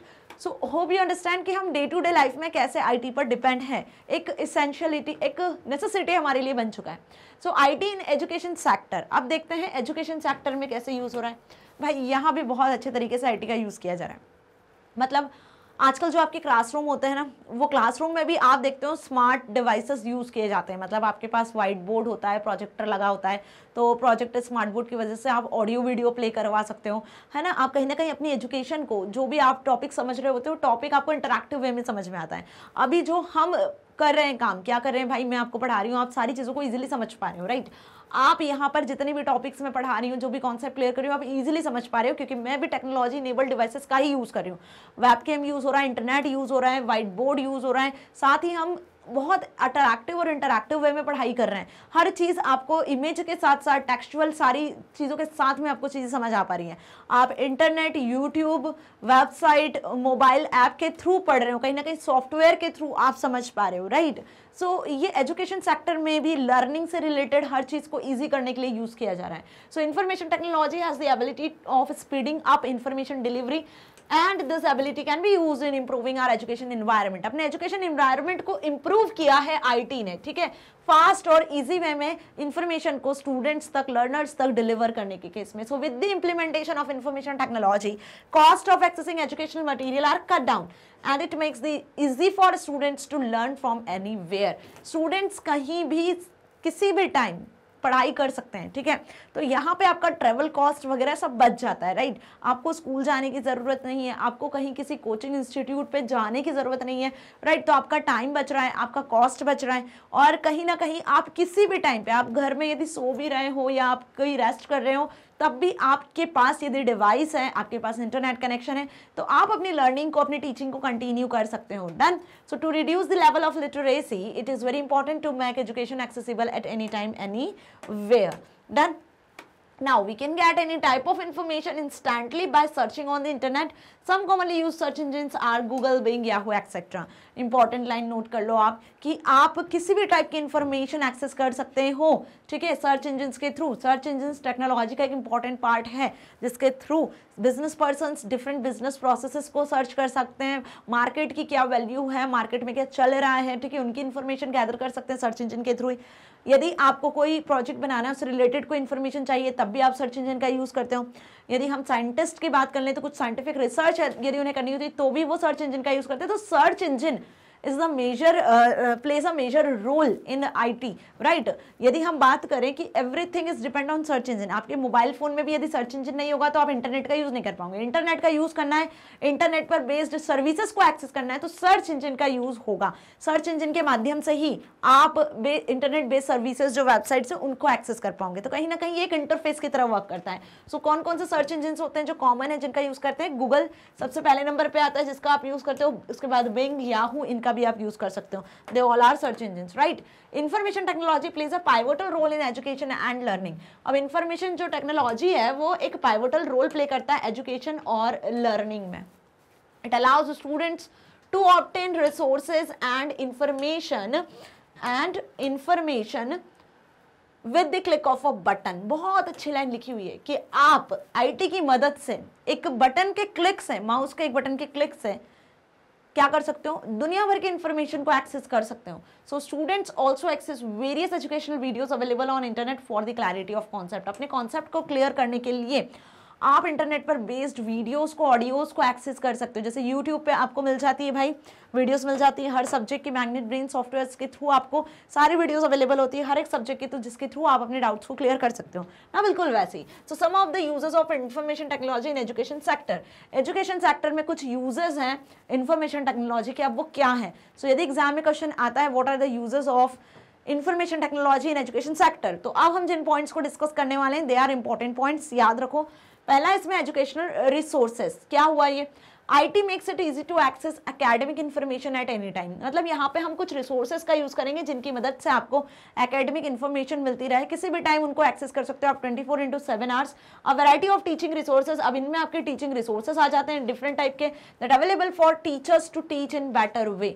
Both students and teachers use information technology to acquire and exchange the educational material. Online assessment help to evaluate the students without base. मतलब यहाँ पे हम बात कर लें एक ऐसा सॉफ्टवेयर रिसोर्स के लिए, एक एग्जांपल ले रही हूँ, एक ऐसा सॉफ्टवेयर जिसकी मदद से आपको सारे जितने भी पढ़ाए गए वीडियो लेक्चर्स हैं वो मिल जाए टीचर्स के, ठीक है। साथ ही आप टीचर जो असेसमेंट देता है वो डाउट सॉल्विंग सेशंस मिल जाए। जैसे हम यूट्यूब का एग्जांपल ले ले तो यूट्यूब भी एक रिसोर्स है, एक ऐसा वेबसाइट है, एक ऐसा प्लेटफॉर्म है जिसकी मदद से आप पढ़ाई कर सकते हो, जिसकी मदद से आप अपने लर्निंग प्रोसेस को आगे कंटिन्यू कर सकते हो, right. Now teachers can easily provide visual and audio classes to their students using computers and the internet. So main resource की यदि बात कर लें एजुकेशनल रिसोर्स में तो यहाँ आपका कंप्यूटर्स और इंटरनेट होगा। अब कंप्यूटर आपका एक हार्डवेयर पार्ट भी हो जाता है और इंटरनेट की मदद से आपको सॉफ्टवेयर्स एक्सेस करने को मिलते हैं, सर्विसेज, वेब सर्विसेज एक्सेस करने को मिलती है। So this all are the main educational resources. This breaks the boundaries of accessing information. For example, a student can attend a lecture while not being physically present in the classroom. यदि आपके पास IT enabled internet और computer जैसे resources available हैं तो जरूरी नहीं है कि आपको क्लास में जाना है, फिजिकली प्रेजेंट होना है और फिर ही आप पढ़ाई कर पाओगे। यदि ये रिसोर्सेज आपके पास हैं तो आप अपने क्लासरूम के जो भी लेक्चर है उसे अटेंड कर सकते हो anywhere any time. Done. So also teachers can assign task to students via emails और कैंपस एजुकेशनल फोरम्स। तो ईमेल वगैरह क्या हो गए? अनदर वेब सर्विसेज हो गई जिसके थ्रू आप क्या देख सकते हो? टीचर्स ने जो भी होमवर्क दिया है, जो भी टास्क दिया है उसे चेक कर सकते हो। There is a collection of free and paid online services. अब यहाँ पे ये जो है चीज़ें आपको कुछ फ्री भी मिलती है और कुछ पेड ऑनलाइन भी होती है। मतलब कि जैसे मैग्नेट ब्रेन्स आपको फ्री में सारी चीज़ें प्रोवाइड करता है, ऐसे कुछ और ऑनलाइन प्लेटफॉर्म्स होते हैं जो आपको पेड सर्विसेज भी देते हैं। जैसे कि अब यहाँ पे एग्जांपल यूट्यूब का दिया हुआ है, किंडल बुक्स का, जी सूट का for education, code.organization available for teachers as well as for students which provide a lot of useful study material. So ये कुछ एग्जाम्पल्स आप अपने अकॉर्डिंग लिख सकते हो, ऐसा बिल्कुल जरूरी नहीं है कि जो यहाँ लिखे हैं वही लिखो। नेक्स्ट देख लेते हैं अब ऑनलाइन लर्निंग। अभी हमने देखा एजुकेशनल रिसोर्स, तो रिसोर्स में हमने जो चीज़ देखी उसमें हार्डवेयर सॉफ्टवेयर दोनों रिसोर्सेज की बात करी है, ठीक है। हार्डवेयर में आपके कंप्यूटर्स, इंटरनेट वगैरह आ जाता है, और सॉफ्टवेयर में यदि हम बात कर लें तो यूट्यूब हो गया, जो एग्जांपल्स मैंने आपको बताए वो। इन रिसोर्सेज के प्रेजेंस में आप ऑनलाइन रहकर अपनी पढ़ाई को कंटिन्यू कर सकते हो, अपनी एजुकेशन कंटिन्यू कर सकते हो। अब ऑनलाइन लर्निंग क्या हुआ, in the past learning was limited to a physical classroom. पहले यदि हम बात करें तो लर्निंग एक फिजिकल क्लासरूम तक ही लिमिटेड था। Student and teacher could only access academic information while at school, मतलब स्कूल में ही जब आप प्रेजेंट रहोगे तभी आप टीचर्स के साथ कम्युनिकेट कर पाओगे और अपने एकेडमिक सेशन को कंटिन्यू कर पाओगे। लेकिन today all that has changed and student can access information at any given time of the day। मतलब आज की यदि हम बात कर लें, टेक्नोलॉजी एरा की बात करें, तो आप दिन के किसी भी समय पर अपनी स्टडी को कंटिन्यू कर सकते हो। You can also conduct a teacher और a trainer via the internet to use web based training, मतलब आप वेब बेस्ड ट्रेनिंग ले सकते हो, टीचर के साथ किसी भी समय कम्युनिकेट कर सकते हो। Various educational videos can also be accessed through YouTube और अदर प्लेटफॉर्म्स। तो अब यहाँ पे बात हुई ऑनलाइन लर्निंग की, ठीक है, जिसमें हम बात कर रहे हैं कुछ सॉफ्टवेयर्स की जिसकी मदद से आप ऑनलाइन क्लासरूम क्रिएट कर सकते हो। ऑनलाइन क्लासरूम के थ्रू आप अपनी लर्निंग को कंटिन्यू कर सकते हो, नो मैटर कि जियोग्राफिकल लोकेशन क्या है, स्टूडेंट कहीं भी प्रेजेंट हो, है ना, वो अपनी क्लासरूम को, अपनी स्टडी को कंटिन्यू रख सकता है। Information technology is facilitated online education, so a student in India can study the same course as a student in USA और यूरोप। अब यहाँ पे एक पॉइंट बहुत अच्छा ये भी इंक्लूड हुआ है कि इंफॉर्मेशन टेक्नोलॉजी ने एक चीज़ ये बहुत अच्छी करी है कि चाहे स्टूडेंट इंडिया में रहकर स्टडी कर रहा है या चाहे यूएस में रह के पढ़ रहा है, ठीक है, आपको सेम कोर्स मिलेगा, सेम चीज़ें मिलेगी, ऐसा कोई वेरिएशन नहीं है। टेक्नोलॉजी की मदद से आप कहीं भी प्रेजेंट हो, आप अपनी स्टडी को कंटिन्यू कर सकते हो, right. Moreover when it comes to getting employment, all these students will have to chance complete for the same job, right? Now applications in classroom, third जो इसमें पॉइंट आएगा आपके एजुकेशन सेक्टर में, classroom में जो applications आपको मिलती है जिनका आप यूज करते हो अपनी स्टडी को कंटिन्यू करने के लिए, सो वहां पे टेक्नोलॉजी का क्या यूज है। There are many ways in which IT use for education in the classroom. Classroom में जैसे कि मैंने आपको एग्जांपल बताया कि आपको इंटरनेट फैसिलिटी मिलती है, आपको स्मार्ट बोर्ड दिखता है जिसके थ्रू आप अपनी स्टडी को कर सकते हो, प्रोजेक्टर्स वगैरह दिखते हैं, सो कहीं ना कहीं दे आर हेल्पिंग, है ना, कि आप टेक्नोलॉजी की मदद से ज़्यादा कॉन्सेप्ट्स को क्लियर कर सको। So collecting educational information from the internet, आप कोई भी इन्फॉर्मेशन है उसको इंटरनेट से कलेक्ट कर सकते हो, आप ऑनलाइन ग्रुप डिस्कशन कर सकते हो, आप ऑनलाइन वीडियो कॉन्फ्रेंसिंग एप्स का यूज़ करके ग्रुप डिस्कशन कर सकते हो स्टूडेंट्स साथ में, ठीक है, जिसमें आपको कोई फिजिकल लोकेशन की ज़रूरत नहीं होगी, है ना, राइट। आप वीडियो कॉन्फ्रेंसिंग के थ्रू कोई भी डिस्कशन, कोई भी टॉपिक से किसी भी कंक्लूजन तक पहुंच सकते हो। Smart board presentation, audio video aids, audio visual जो एड्स होते हैं वो यूज़ कर सकते हो टीचिंग के लिए। Education by means of educational games, कुछ एजुकेशनल गेम्स होते हैं जैसे वर्ड वगैरह का जो गेम्स होता है ना, ठीक है, वर्ड मैचिंग वगैरह के गेम्स आपने देखे होंगे, जो एजुकेशनल गेम्स होते हैं जो बच्चे बहुत ज़्यादा पसंद करते हैं, राइट, जिनसे उनका कहीं ना कहीं माइंड शार्प होता है। Done. Next, use of audio visual teaching ads. अब इनका क्या यूज होता है, कोई भी चीज़ आपको टेक्सचुअल यदि समझाई जाए तो वो ज़्यादा अच्छे से क्लियर नहीं होती, लेकिन वही यदि चीज़ आपको हम किसके graphic, pictures, images, audio video के फॉर्मेट में समझाएं तो बच्चों को वो चीज़ें इजीली क्लियर होती है, ये हमें अच्छे से पता है। तो आजकल जो टीचिंग है वो टेक्स्ट बेस्ड नहीं रह गई है, आजकल हम जो टीचिंग कर रहे हैं वो आईटी का यूज़ करके, टेक्नोलॉजी का यूज़ करके कहीं ना कहीं ऑडियो विजुअल टीचिंग्स के थ्रू पॉसिबल किया हुआ है। Information technology has change the way we learn and interpret information, और इन्फॉर्मेशन टेक्नोलॉजी ने ही इस तरीके को बदला है। The use of audio visual aids help students to learn faster and easily, जिसकी मदद से स्टूडेंट फास्टर और ईजिली हर एक कॉन्सेप्ट को समझ सकते हैं, सीख सकते हैं। When an educator explains a subject through pictures, animations, audio visuals, it makes the students understand the topic easily. यदि आप एनिमेशंस का, ऑडियो का, वीडियो का, पिक्चर्स का यूज करते हो तो कहीं ना कहीं वो चीज़ें आपकी जल्दी से समझ में आ जाती है ना। Visual presentations used projectors helps to student remember the concept better.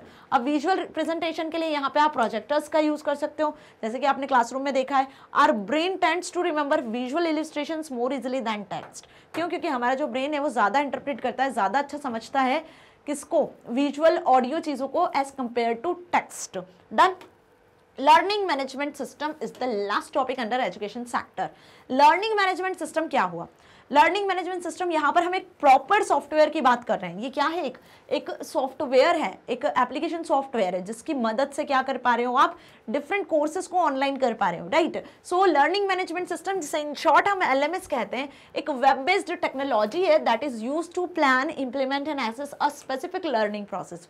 जिसको क्या सोचकर बनाया गया है? एक स्पेसिफिक लर्निंग प्रोसेस का सोच समझकर ही इसको प्लान किया गया है, सॉफ्टवेयर को बनाया गया। It is used to deliver information courses, educational courses और ट्रेनिंग प्रोग्राम्स। लर्निंग के थ्रू क्या हो रहा है भाई? इसमें एक एक वर्ड का अपना मीनिंग है। देखो LMS का लर्निंग, जिसके थ्रू आप टेक्नोलॉजी की मदद से आप क्या कर पा रहे हो? सीख पा रहे हो, एजुकेशन को ले पा रहे हो, इन्फॉर्मेशन को एक्सेस कर पा रहे हो। Management, it helps to organize these courses and change them, assign them to students, grade them etcetera. Management में यहाँ पे जो स्टूडेंट्स इस पर्टिकुलर सॉफ्टवेयर में रजिस्टर हुए हैं, उन सॉफ्टवेयर, उन पर्टिकुलर स्टूडेंट्स तक सॉफ्टवेयर को पहुंचाना, ठीक है, उनको कोर्सेज ऑफर करना, वो जो चीज़ चाहते हैं उन तक पहुंचाना, सारी चीज़ों को ऑर्गेनाइज करना, ये मैनेजमेंट में आ जाता है। यहाँ पे स्टूडेंट्स का जो डेटा उन्हें भी मैनेज करना, सॉफ्टवेयर के थ्रू जो कोर्सेज प्रोवाइड किए जा रहे हैं उसको भी मैनेज करना, सारी चीज़ आ जाती है, ठीक है। System, it refers to the software. अब लर्निंग और मैनेजमेंट ये किसके थ्रू हो रहा है? एक सॉफ्टवेयर एप्लीकेशन के थ्रू हो रहा है। सो दैट्स वाई हम यहाँ पर क्या बोलेंगे? LMS को लर्निंग मैनेजमेंट सिस्टम कहेंगे। सो यहाँ पर एक स्पेसिफिक पर्पस के लिए, वो भी लर्निंग पर्पस के लिए ये सॉफ्टवेयर बनाया गया है। It lets you create e-learning content, organize it into courses, deliver the content to the students through an interface and enrolls them to the SAD courses. It finally monitors and assesses their performance upon completion of the course. मतलब जब आप इस course में, आप learning management system के through जो भी course आपको मिलता है उसमें जब आप एनरोल होते हो तो कहीं ना कहीं आपको प्रॉपर, जैसे आप स्कूल में या किसी कॉलेज में जाके कोई कोर्स करते हो ना, है ना, बिल्कुल वैसे ही यहाँ पर आपका अटेंडेंस, ग्रेड्स वगैरह सारी चीज होती है। And LMS is a engine that powers e-learning. It consist of 2 separate parts. इसके 2 सेपरेट पार्ट होते हैं। पहला, तो इस सॉफ्टवेयर को मैनेज करने के लिए यहाँ पे एक सर्वर होता है। सो अ सर्वर कंपोनेंट, ये पहला पार्ट हुआ, that performs the core functionality, जो कि ओवरऑल चीज़ों को मैनेज कर रहा है, जैसे कैसे इन्फॉर्मेशन क्रिएट करनी है, कैसे मैनेज करनी है, कैसे डिफरेंट कोर्सेज को डिलीवर करना है स्टूडेंट्स तक, है ना, कौन कौन से यूजर्स है जो ऑथेंटिकेटेड है उन्हीं तक कोर्सेज को डिलीवर करना है, कैसे डेटा सर्व करना है, नोटिफिकेशंस वगैरह, इन सारी चीज़ों को मैनेज करने का काम सर्वर का होता है। वही होता है यूजर इंटरफेस। वो इंटरफेस इस सॉफ्टवेयर का जो मल्टीपल स्टूडेंट्स एक्सेस कर सकते हैं, सो यूजर्स एक्सेस कर सकते हैं। So a user interface that runs inside your browser, है ना। आप कैसे एक्सेस करोगे? जैसे कि मैंने अभी बताया आपको कि भाई ब्राउजर होना जरूरी है। गूगल, याहू, बिंग, ये सर्च इंजिन है, राइट। ब्राउजर आपके पास होना चाहिए, जैसे गूगल क्रोम हो गया, मोजिला फायरफॉक्स हो गया, जिनकी मदद से आप क्या कर पाओगे? इन LMS सॉफ्टवेयर को एक्सेस कर पाओगे, है ना। So a user interface that runs inside your browser as a web like Gmail, Facebook, that is used by administrator, instructor and students, जो कि एडमिनिस्ट्रेटर, स्टूडेंट्स, इंस्ट्रक्टर्स यूज कर सकते हैं। सो 2 इंटरफेस हुए इसके। पहला तो हो गया सर्वर कंपोनेंट और दूसरा हो गया यूजर इंटरफेस। ओके, अब देख लेते हैं हम LMS के बाद IT एट वर्क प्लेस।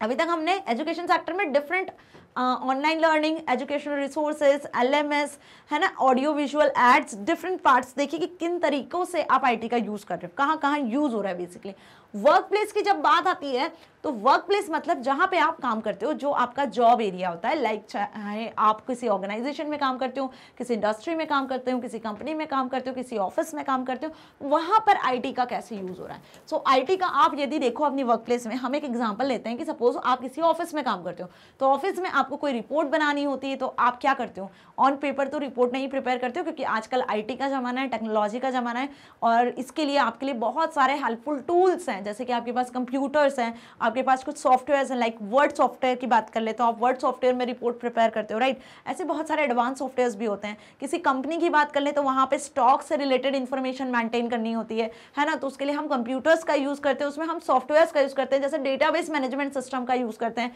जहाँ पे आप stock, employ, sales, purchase, accounts, हर एक डिपार्टमेंट की क्या कर सकते हो? इंफॉर्मेशन स्टोर करवा सकते हो, है ना। सो वर्क प्लेस में इसका कैसे यूज हो रहा है? IT facilitates innovation, creative expression, time management, work efficiency and effective management at work place. Efficient and effective दोनों तरीके से यहाँ पर IT हेल्प कर रहा है वर्क प्लेस पर। IT has become an integral part of every work place because IT provides cost effectiveness, enhanced satisfaction, faster and simpler execution of work, rapid responses and easier operational procedure. ये सारे benefits हैं जो आपको IT workplace पर provide करता है। Done. अब क्या बेनिफिट्स हुए यदि हम ऑफिस की बात कर लें, जैसे मैंने अभी आपको एग्जांपल दिया, IT improves communication with in the workplace and with in the customers. यदि हम बात कर लें किसी कस्टमर और अपनी वर्कप्लेस की, तो आप कम्युनिकेट कर पा रहे हो आईटी की मदद से, है ना। कस्टमर को ऑफिस आने की जरूरत नहीं है। यदि आप ईमेल का यूज करते हो तो ईमेल के थ्रू कम्युनिकेट कर पा रहे हो। यदि आप अदर डिवाइसेस का या अदर सॉफ्टवेयर का, जैसे आप व्हाट्सएप वगैरह का, टेलीग्राम का यूज करते हो, तो आप उनके थ्रू कम्युनिकेट कर पा रहे हो और तुरंत इंस्टेंट आप कम्युनिकेट कर सकते हो। तो it improves communication, it makes every employees job easier and more efficient. यहाँ पे एम्प्लॉयज की जॉब भी क्या हो सकती है, होती है, बेसिकली बनती है ईजियर और एफिशिएंट वे में एम्प्लॉय काम कर सकते हैं, क्योंकि उन्हें टूल्स टेक्निक्स मिलती है जिसकी मदद से वो अपने जॉब को इजीली कर सकते हैं। It helps employers by increasing productivity. यहाँ पर कहीं ना कहीं प्रोडक्टिविटी भी आईटी इनेबल्ड सर्विसेज का यूज करके बढ़ रही है। Done. It increases speed and accuracy. काम के गलत होने के चांसेस कम होते हैं और फास्टर काम होने के चांसेस ज्यादा होते हैं। तो स्पीड बढ़ती है, एक्यूरेसी भी बढ़ती है, ठीक है। जैसे कि यहाँ पे जो भी वर्क की प्रोसेस होती है तो वर्क एफिशिएंसी कहीं ना कहीं इंक्रीज होती है। अब जैसे मैं एग्जांपल ले लूँ अगेन कि कुछ कैलकुलेशन आपको करना है, तो आप रादर उसको कैलकुलेट करोगे मैनुअली। यदि आप कैलकुलेटर का यूज करोगे तो स्पीड भी बढ़ेगी और एक्यूरेसी भी बढ़ेगी। बिल्कुल वैसे ही यहाँ पर यदि ऑफिस में आप कंप्यूटर, लैपटॉप, पीसी का यूज करते हो, सॉफ्टवेयर्स का यूज करते हो, कहीं ना कहीं इस तरीके के टूल्स टेक्निक्स का यूज करते हो, तो स्पीड भी बढ़ती है, एक्यूरेसी भी बढ़ती है, इफिशिएंटली वर्क होता है। Documents can be written and edited more quickly using a word processing program. Okay, तो वर्ड प्रोसेसिंग प्रोग्राम का, स्प्रेडशीट का, डेटाबेसेस का यूज कर सकते हो, जिसकी मदद से काम इजी हो जाए। क्या काम आपका? Recording, calculation, comparison, analysis data का, ठीक है। ये सारे काम आप इजीली कर पाते हो बाय यूजिंग स्प्रेडशीट प्रोग्राम।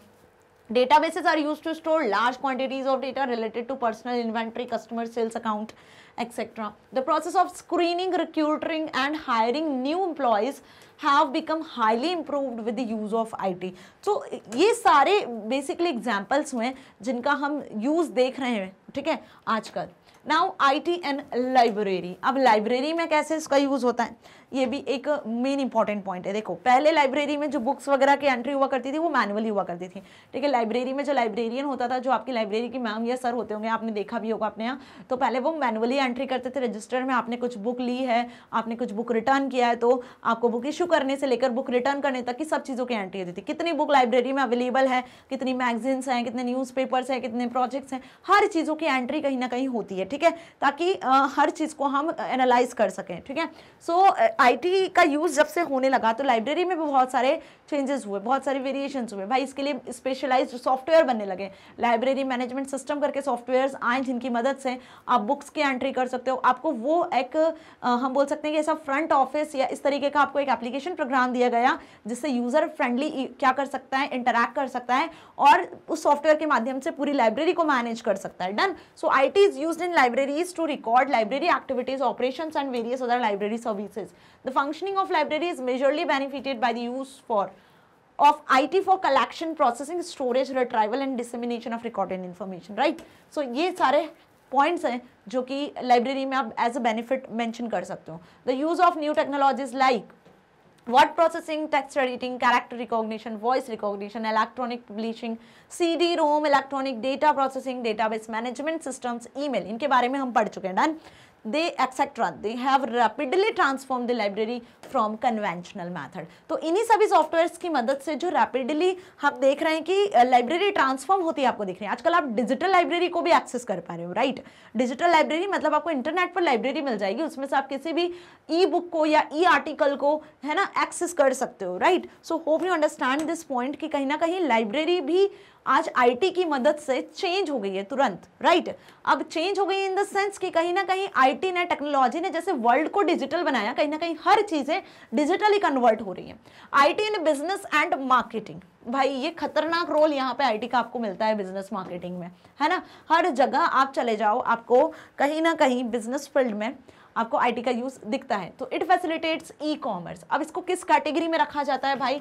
सो इसे हम रखते हैं ई कॉमर्स में। बिजनेस मार्केटिंग फील्ड को किस मेन कैटेगरी के अंदर आप पढ़ोगे? ई कॉमर्स में। आगे जब आप 11th-12th में जाओगे, है ना, बिजनेस सब्जेक्ट मतलब कॉमर्स यदि आप लेते हो तो वहाँ पे आप देखोगे कि बिजनेस सब्जेक्ट आपको मिलेगा, है ना, वहाँ पे आपको ई कॉमर्स पढ़ना पड़ेगा। इकोनॉमिक सब्जेक्ट मिलेगा, वहाँ आपको ई कॉमर्स मिलेगा।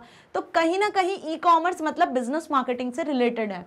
ये समझ लो, जिसमें बाइंग ऑफ और selling of goods and services ये इंक्लूड होता है। सो आईटी ने ई कॉमर्स को फैसिलिटेट किया। ई कॉमर्स मतलब इलेक्ट्रॉनिक कॉमर्स, इलेक्ट्रॉनिक कॉमर्स मतलब इलेक्ट्रॉनिक मीन्स का यूज करके ऑनलाइन जितने भी आपको सर्विसेज मिल रही हैं वो सभी कहीं ना कहीं ई कॉमर्स की कैटेगरी में आती हैं, विच इनक्लूड्स, जिसमें मार्केटिंग आ गई, product browsing, shopping, processing orders, ये सारी चीजें included है।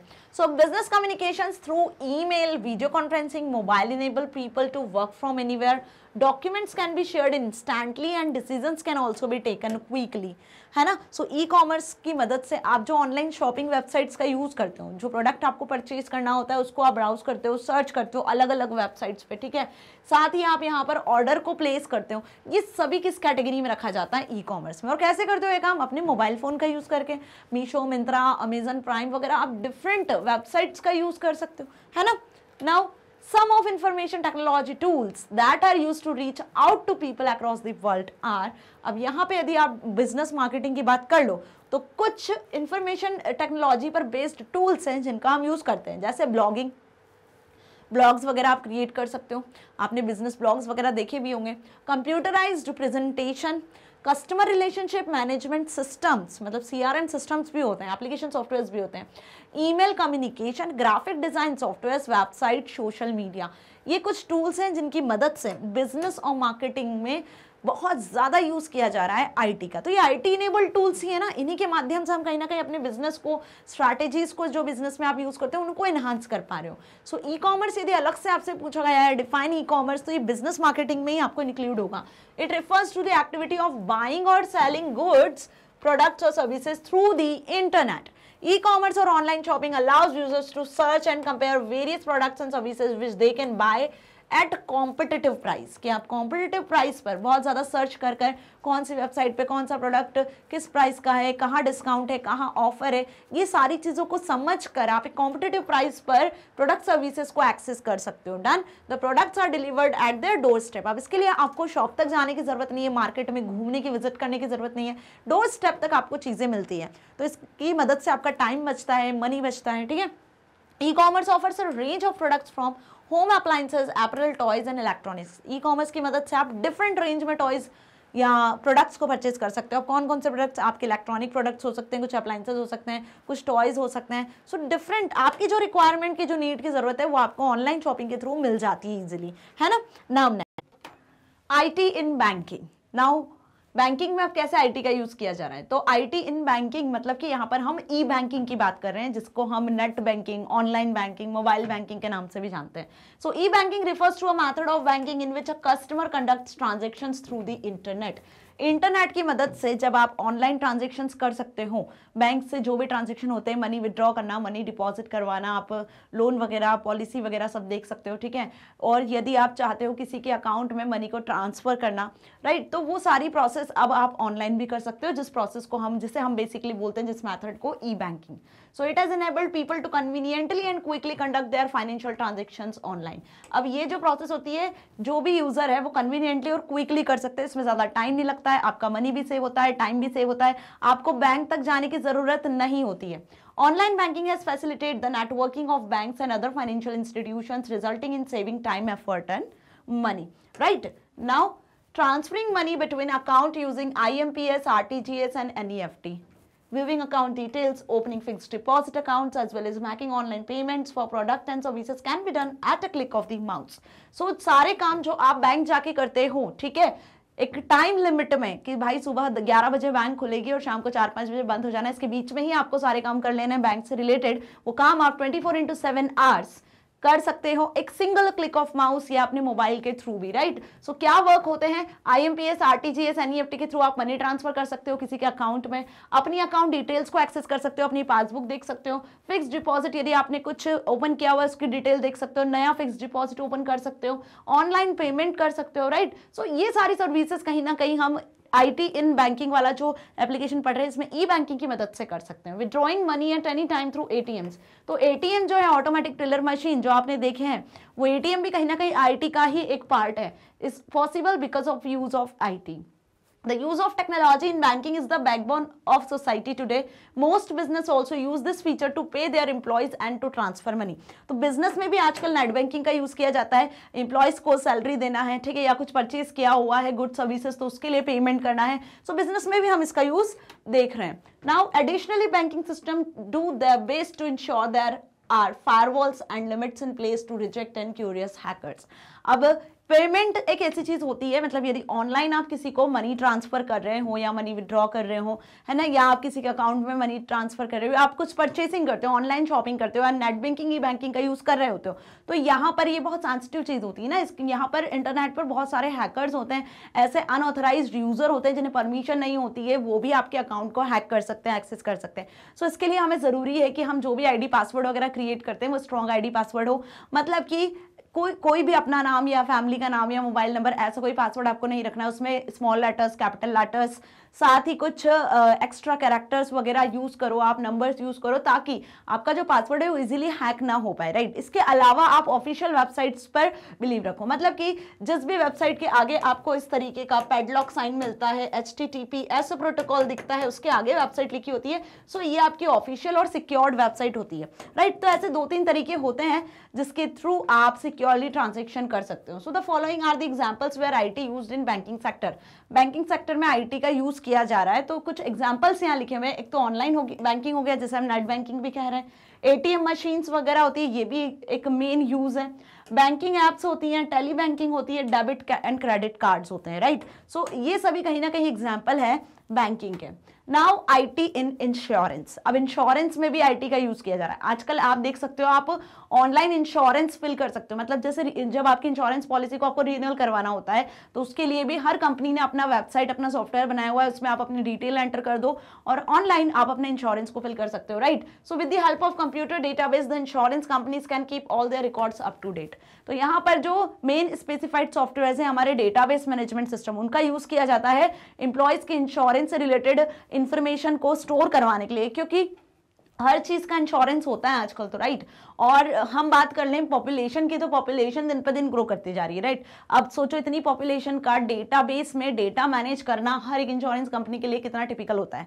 सो इसी के लिए आईटी ने बहुत सारे अच्छे अच्छे डेटाबेसेस सॉफ्टवेयर का यहाँ पे यूज किया है, जिसकी मदद से आप अपने डेटा को स्टोर करवा सकते हो, राइट. ऐसे बिजनेस में भी इन्हीं डेटाबेसेस का यूज किया जाता है. जैसे हम यहाँ बात कर लें MySQL, Oracle सॉफ्टवेयर वगैरह की, right. So starting data of policies, process of continuation, date of next installment, date of policy maturity, interest dues, bonus, survival benefits, ये सारी चीजें आपके इंश्योरेंस से रिलेटेड होती हैं, राइट. ये सारी चीजें आप स्टोर करवा सकते हो using computers, right. Nowadays insurance policies can be purchased online through the respective company's website. जो बात मैंने आपको बताई कि आपकी जिस भी कंपनी से आपको इंश्योरेंस करवाना है ना, जिसका भी इंश्योरेंस करवाना है, तो आप कंपनी की वेबसाइट के थ्रू इंश्योरेंस करवा सकते हो, इंश्योरेंस परचेज कर सकते हो. The policy premiums can also be paid online at regular intervals from the comfort of your home. आप घर बैठे जो पॉलिसी है उनके प्रीमियम्स को पे कर सकते हो, जो भी आपकी इंस्टॉलमेंट वगैरह है वो आप फिल कर सकते हो, पे कर सकते हो, right. IT in communication and social media. अब यहाँ तो सबसे ज्यादा यूज होता है सोशल मीडिया. मतलब कि हम यहाँ पर बात करेंगे अब फेसबुक, इंस्टाग्राम, ट्विटर, ब्लॉग्स, जितनी भी सोशल मीडिया वेबसाइट्स हैं जिसके थ्रू आप कम्युनिकेशन करते हो. अब सोशल मीडिया का भी यूज कहीं ना कहीं बिजनेस के पर्पज से भी करते हैं हम, और अपने रिलेटिव फ्रेंड्स वगैरह के साथ कम्युनिकेट करने के लिए भी करते हैं, right. So today we can not imagine our life without the mobile phones, email और social media networks like WhatsApp, Facebook, Instagram, Twitter और स्नैपचैट, राइट. इसके बिना क्या आप अपनी लाइफ को इमेजिन कर सकते हो? आप मोबाइल फोन के बिना अपनी लाइफ को इमेजिन कर सकते हो क्या? नहीं कर सकते हो ना. So these services help us to keep in touch with our family and friends, connect with like-minded people, access information regarding current issues and use internet-based services on to go. So जो भी अभी current affairs चल रहे हैं, जो आपको information चाहिए, कहीं ना कहीं आप न्यूज़पेपर में पढ़ोगे तब आपको मिलेगी, राइट. उससे पहले यदि आप चाहते हो तो सोशल मीडिया पर आपको सारी चीज़ अवेलेबल हो जाती है. आप कॉन्टैक्ट में रह सकते हो, है ना. आप करंट इश्यूज से रिलेटेड कुछ इन्फॉर्मेशन चाहिए आपको, वो मिल जाती है. आप अपने एंटरटेनमेंट के लिए भी इसको यूज करते हो, लाइक आप कुछ को पोस्ट कर सकते हो, जो आपकी एक्टिविटीज हैं आप उनको ऑडियो वीडियो के फॉर्मेट में पोस्ट कर सकते हो. डन. सो इसका एक अपना ही रोल है आईटी में. Now IT in entertainment. Entertainment की जहां बात आती है तो वहां पर हम बात कर लें म्यूजिक, मूवीज, गेम्स, लाइक, तो यहाँ पे भी सबसे ज्यादा आईटी का यूज किया जाता है. आजकल हर person computer, laptop, mobile phone का यूज़ करता है, तो काफ़ी हद तक जब आप बोर हो रहे होते हो या आपको अपना कहीं टाइम स्पेंड करना है तो आप तुरंत गेम ओपन कर लेते हो या कुछ मूवी या म्यूजिक सुनने लग जाते हो, राइट। तो कहीं ना कहीं हम किसका यूज़ कर रहे हैं, हम आईटी का यूज़ कर रहे हैं। So IT has revolutionised the entire entertainment industry by providing a variety of leisure activities such as online games, music, videos etcetera. अब यदि हम बात कर लें किसकी, तो यहाँ पर आप देख सकते हो इसका और बेस्ट एग्जांपल 3D मूवीज वगैरह आजकल थिएटर्स में आपको देखने को मिलती है, तो वो भी कहीं ना कहीं ऐसे हाई फ्लेक्सिबल सॉफ्टवेयर्स का यूज करते हैं जिसकी मदद से वो अच्छी क्वालिटी की ग्राफिक्स वगैरह आपको शो कर सके। Now internet is used as a medium और the distribution of music, videos and other content on mobile phones as smartphones, TVs, etc. Digital transmissions as used to broadcast programs on TV and radio, like TV streaming services, Netflix and Amazon Prime Video, mobile phone apps, all use IT to provide content for entertainment। मतलब entertainment का content आपको कहाँ से मिल रहा है, यहाँ पे एक एग्जाम्पल दिया हुआ है, Netflix, Amazon Prime Video, Sony LIV वगैरह जो आप देखते हो, ठीक है। सो वहाँ से आप क्या कर सकते हो, अपने एंटरटेनमेंट के लिए म्यूजिक, मूवी या वेब सीरीज वगैरह डाउनलोड कर सकते हो, देख सकते हो, ऑनलाइन भी आप सारी चीज़ों को वॉच कर सकते हो, right. Now, IT has also encouraged artists to explore their creativity by providing digital tools for photography, videography, drawing, painting, designing, etc. अब ये चीज़ भी आपको काफ़ी देखने को मिलती है, राइट। आजकल फोटोग्राफी, वीडियोग्राफी का बहुत ज़्यादा चलन है। हम ये देख रहे हैं कि फोटोशूट्स वगैरह बहुत ज़्यादा क्रेज़ में है, राइट। चाहे वो फोटोशूट किसी का भी हो, कोई बेबी का हो, बड़ों का हो, या कोई ओकेजनली फोटोशूट हो, ड्राइंग, पेंटिंग, डिजाइनिंग जैसी चीज़ें भी आपको बहुत ज़्यादा सोशल मीडिया पे मिलेंगी। इनसे रिलेटेड इंस्टाग्राम की बात करें तो वहाँ पे रील्स, स्टोरीज के फॉर्मेट में आप देख सकते हो। IT can also enable trainings and presentations of performing arts like music, drama and dance. So social media में, सोशल नेटवर्किंग में कैसे यूज हो रहा है इसके बारे में तो आप काफी अच्छे से लिखकर आ सकते हो, right. Now IT in health care, भाई यहाँ पर भी IT का काफी ज़्यादा हद तक यूज़ होता है। जैसे बिजनेस में यूज़ होता है वैसे हेल्थ केयर में भी यूज़ होता है। कैसे यूज़ होता है हेल्थ केयर में, यदि हम बात कर लें यहाँ पर, तो आजकल बहुत सारे ऐसे डिवाइसेस हैं जो इन्वेंट हो चुके हैं जो कि डिसीजेस को डायग्नोस करने के लिए यूज़ किए जाते हैं। डॉक्टर्स फर्दर ट्रीटमेंट के लिए रिसर्च करते हैं, गूगल का यूज़ करते हैं, ठीक है, सर्च इंजिन का यूज़ करते हैं, और नई नई क्या फीचर्स हैं, नए क्या टूल्स हैं, नई क्या टेक्निक्स हैं डिसीजेस को क्योर करने के लिए, वो सीखते हैं, समझते हैं, राइट। साथ ही यहाँ पर डेटाबेसेस सॉफ्टवेयर का भी यूज़ किया जाता है हॉस्पिटल से रिगार्डिंग पूरी इंफॉर्मेशन को मेंटेन करने के लिए। डेली पेशेंट्स कितने आते हैं, क्या उनको प्रॉब्लम है, उनकी जो डिटेल है वो एंटर की जाती है। हॉस्पिटल में कितने स्टाफ हैं, नर्सेज हैं, उनकी इंफॉर्मेशन मेंटेन की जाती है, राइट। तो इस तरीके से हम IT का यूज़ कर रहे हैं। सो कंप्यूटर्स, लैपटॉप, PC और अदर जो मशीन्स, टूल्स हैं, वो सभी कहीं ना कहीं आपके IT पर बेस्ड हैं। So use of IT in medical science is also known as health information technology. ये ध्यान रखना कि जब IT का मेडिकल साइंस में यूज किया जा रहा है तो उसे हम किस नाम से जानते हैं, HIT के नाम से, जिसका फुल फॉर्म है health information technology. Records of patients as well as various activities pertaining to hospital administration are maintained using hospital management system. तो यहाँ पर एक सॉफ्टवेयर बनाया जाता है जो कि हॉस्पिटल का पूरा रिकॉर्ड, पूरा डेटा मेंटेन करता है, राइट, जिसमें पेशेंट्स के साथ ही साथ हॉस्पिटल एडमिनिस्ट्रेशन में कितने स्टाफ, नर्सेज वगैरह, प्यून्स वगैरह, उन सभी की डिटेल मेंटेन की जाती है। A wide variety of technologies and tools are involved in the diagnostic process. Diagnostic process में कौन से लेटेस्ट टूल्स या टेक्नोलॉजीज है उनका भी यूज किया जाता है, right. So HIT health information technology covers a broad range of technologies used in health care. अब कौन सी ब्रॉड रेंज ऑफ टेक्नोलॉजीज हैं, तो यहाँ पर आप इलेक्ट्रॉनिक हेल्थ के रिकॉर्ड्स को मेंटेन कर सकते हो, clinical decision support using up to date clinical guidelines, patient engagement tools, computerized appointments with doctors, laboratory and medical imaging information systems, health information exchanges, medical devices. So hope ये सारी चीजें आपने देखी भी होगी। यदि आज आप कहीं क्लिनिक पे, डॉक्टर के क्लिनिक पे जाते भी तो आपको जाके अपॉइंटमेंट लेने की जरूरत नहीं है, आप ऑनलाइन अपॉइंटमेंट ले सकते हो, राइट। सो ये सारी चीजें कहीं ना कहीं क्या हो गई, कंप्यूटराइज्ड जब से सारी चीजें हुई तो काफी ज्यादा हेल्पफुल हो गई है। Now IT in health care plays key roles in various aspects of diagnostic process. Diagnostic process में भी बहुत सारे IT के की रोल्स हैं। क्या है, capturing information about patients, diagnostic process, patients की क्या हम बोल सकते हैं कि डायग्नोस्टिक प्रोसेस है ना, उसमें पूरी इंफॉर्मेशन गैदर कर लेना, पूरी इंफॉर्मेशन इनपुट ले लेना, right, including the clinical history and interview, physical examination and diagnostic testing results, shaping a clinician's workflow and decision making in the diagnostic process and facilitating information exchange। मतलब कि यहाँ पर जो टूल्स, मशीन्स का use किया जाता है, ठीक है, उनके थ्रू आप पेशेंट्स को जो भी डिसीज होती है उसको कैप्चर कर सकते हो, उसकी इंफॉर्मेशन ले सकते हो। एक इनिशियल स्टेज पे यदि आपको डायग्नोस हो जाता है कि भाई इस पेशेंट को क्या परेशानी है, तो हम उसको टाइम रहते सही कर सकते हैं, राइट। और इसमें जो टूल्स हैं, मशीन्स हैं, वो बहुत ज़्यादा हेल्प करती हैं। कंप्यूटर्स के थ्रू आप इमेजेस क्लिक करवा सकते हो, वेबकैम्स वगैरह होते हैं हाई क्वालिटी के जो यहाँ पर मशीन्स के साथ अटैच होते हैं। Now advances in medical technology continues with new sophisticated devices being developed. Nowadays computerised machines are used for ECG, EEG, ultrasound, CT scan and various other diagnosis. So यहाँ पे यदि हम बात कर लें तो कौन से एग्जांपल्स हो गए आपके मशीन टूल्स के? Ultrasound, CT scan, ECG, EEG, right, okay. Now, a variety of measuring instruments or surgical equipments are used to monitor conditions of patients during surgeries. Surgery के टाइम पर भी आपने देखा होगा कि कुछ इंस्ट्रूमेंट्स, कुछ टेक्नोलॉजी बेस्ड मशीन्स का यूज किया जाता है ताकि हम सही तरीके से ऑपरेशंस वगैरह को परफॉर्म कर सके। So computers have become an integral part of laboratories and dispensaries. So dispensaries या लैबोरेटरी में आप कभी जाते हो तो वहां पे आप देखना कंप्यूटर्स, टूल्स, मशीन्स वगैरह आपको दिखेंगी जो कि एक इंटीग्रल रोल, एक इंटीग्रल पार्ट प्ले करती हैं, राइट। अब डायग्नोसिस में कैसे आईटी का यूज हो रहा है थोड़ा इसको डिटेल में समझ लेते हैं, right. So several sophisticated softwares and hardwares are used in diagnosis and treatment of life threatening diseases. अब यहाँ पे सिर्फ टूल्स या मशीन्स नहीं, उनको ऑपरेट भी किया जाता है कुछ सर्टेन सॉफ्टवेयर्स की मदद से। सो सॉफ्टवेयर्स और हार्डवेयर्स का ही यूज किया जा रहा है यहाँ पर डायग्नोस करने के लिए। द टेक्नोलॉजिकली एडवांस्ड मशीन्स होती है यहाँ पर help in diagnosis of diseases at the initial stage which results in providing better treatment to the patients accordingly।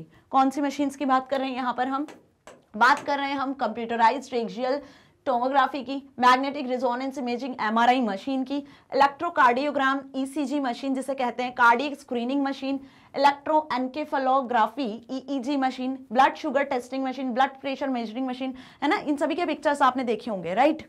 और इसके साथ साथ आप जो घर पे यूज करते हो, जैसे कि हम बात कर लें अभी पेंडेमिक के टाइम पे आप फीवर मेजर करने के लिए अपने घरों में यूज करते हो, लाइक टेम्परेचर गन, थर्मोमीटर वगैरह, राइट। इसके साथ हम बात कर लें आप जो पल्स मीटर वगैरह, तो जो भी ग्लूकोमीटर वगैरह, जिसका भी हम मशीन्स का, टूल्स का यूज कर रहे हैं डिसीज को डायग्नोस करने में, कहीं ना कहीं वो सभी टेक्नोलॉजी बेस्ड है जिनकी मदद से आप इजीली किसी भी डिसीज का इनिशियल स्टेज में पता लगा सकते हो और सही टाइम रहते उसको सही कर सकते हो, राइट। सो ये हमने देखा कि हेल्थ केयर में कैसे यूज हो रहा है। बट अब देखेंगे हम IT in scientific research and engineering. So ये भी एक वास्ट फील्ड है जहां पर आईटी का यूज किया जा रहा है। भाई साइंटिस्ट लोग सबसे ज्यादा कंप्यूटर रिसर्च वर्क में यूज करते हैं, है ना। नई नई चीजों को इन्वेंट करना या रिसर्च करना, उसमें कैसे रिसर्च करेंगे भाई? वो इंटरनेट और कंप्यूटर और जो अदर मशीन टूल्स होते हैं, रिसोर्सेज होते हैं, उनका यूज करते हैं। इंजीनियर्स वगैरह जो डिजाइनिंग वगैरह करते हैं कंप्यूटर्स का ही यूज करते हैं, fine. So IT in research, scientific research and engineering में आपको क्या पॉइंट्स लिखकर आने हैं? Do people tend to think of science, engineering and technology is three separate things, they are actually closely connected. जो कुछ लोग ऐसा सोचते हैं कि साइंस, टेक्नोलॉजी और इंजीनियरिंग ये तीन अलग अलग चीजें हैं, अलग अलग चीजें हैं, but they are closely related. बिना टेक्नोलॉजी के साइंस आप यूज नहीं कर सकते हो, राइट। कहीं ना कहीं हम आज जिस एरा में हैं, साइंस में भी साइंटिस्ट लोग भी टेक्नोलॉजी की मदद से ही आगे बढ़ रहे हैं, राइट। इसी तरीके से यदि हम इंजीनियरिंग की बात करें तो इंजीनियरिंग में भी ऐसी नई नई मशीन्स, टूल्स आ चुके हैं कि मैनुअल वर्क को काफी ज्यादा कम कर दिया है। So engineering and the development of new technologies are closely related to science. ये सभी चीज क्या है? साइंस के साथ क्लोजली रिलेटेड है। We may use technologies in scientific studies that help engineers to build new technologies. Some of the applications of IT in the field of scientific research are large computations, calculation of speed, cost, distance, new avenues of science exploration, and real-time record of observations, analysis, and collaboration. So scientific यदि हम बात कर लें तो ये सारे benefits आपको IT provide करता है। क्या कि यहाँ पे आप स्पीडली कैलकुलेशन करवा सकते हो, कॉम्प्लेक्स लार्ज कंप्यूटेशन कर सकते हो मशीन्स के थ्रू, ठीक है, कंप्यूटराइज्ड वे में। New Avenue of science exploration, नया कुछ एक्सप्लोर करना है तो उसके लिए भी यहाँ पर आपको हेल्प मिल जाती है टेक्नोलॉजी की मदद से। रियल टाइम रिकॉर्ड को आप ऑब्जर्व कर सकते हो, रियल टाइम में जो रिकॉर्ड्स हैं उन्हें ऑब्जर्व कर सकते हो, उनकी रीडिंग ले सकते हो, ठीक है, एनालाइज कर सकते हो, कोलैबोरेट कर सकते हो। So apart from uncountable uses, computers are also used for, इनके अलावा भी कंप्यूटर्स यूज किया जाता है साइंटिफिक रिसर्च और इंजीनियरिंग में। तो बात कर ले हम यहाँ पे storing large amount of data used for research work. Research करते टाइम भी बहुत सारा डेटा कलेक्ट होता है तो उसको भी स्टोर करना होता है, फिर फर्दर उसको रीड किया जाता है, एनालाइज किया जाता है साइंटिस्ट के थ्रू, राइट। सो वहां भी आपको डेटाबेसेस सॉफ्टवेयर की नीड होती है। Performing complex calculation, complex calculation करने के लिए यूज किया जाता है। Computer aided design, CAD application जिसे कहते हैं। सो ये इंजीनियर्स लोग बेसिकली इसका यूज करते हैं। Computer aided manufacturing designs, simulating and testing designs, visualizing 3D objects. Okay, so hope you understand this thing कि किस तरीके से हम इसका यूज कर रहे हैं. आजकल तो आपने सुना होगा प्रिंटर भी 3D प्रिंटर भी आ चुके हैं मार्केट में, ठीक है, जो आपको 3D इमेज प्रिंट करके देते हैं. एक नॉर्मल प्रिंटर होते हैं जो आपको पेज पे प्रिंटिंग करके देते हैं, कलर प्रिंटिंग निकाल के देते हैं, लेकिन 3D प्रिंटर का नाम भी आपने सुना होगा, देखा भी होगा, राइट. उसमें फिलामेंट होती है, फिलामेंट हीट होती है, उसके बाद में एक 3D इमेज फॉर्म हो जाती है. सो कहीं ना कहीं ये टेक्नोलॉजी का एडवांसमेंट ही तो है, right. Now IT in government and public services. अब गवर्नमेंट और पब्लिक सर्विसेज में कैसे IT हेल्प कर रहा है.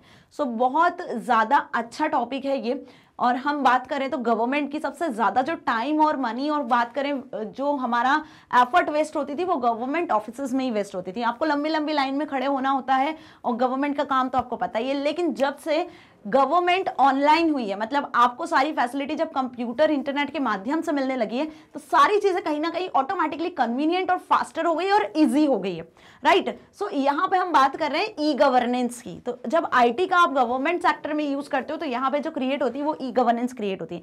मतलब गवर्नमेंट के जितने भी काम आपको करने हैं वो सब आप टेक्नोलॉजी के थ्रू, इंटरनेट, कंप्यूटर के थ्रू कर सकते हो. So the government uses large scale computer applications in the daily operations. Digital India and e governance initiative of government have resulted in providing many government services online, such as document processing for driving license, collection of taxes, exchange of information with citizens and other government departments. Government and non-government organizations as well as international government agencies use IT applications to communicate and provide various services to people.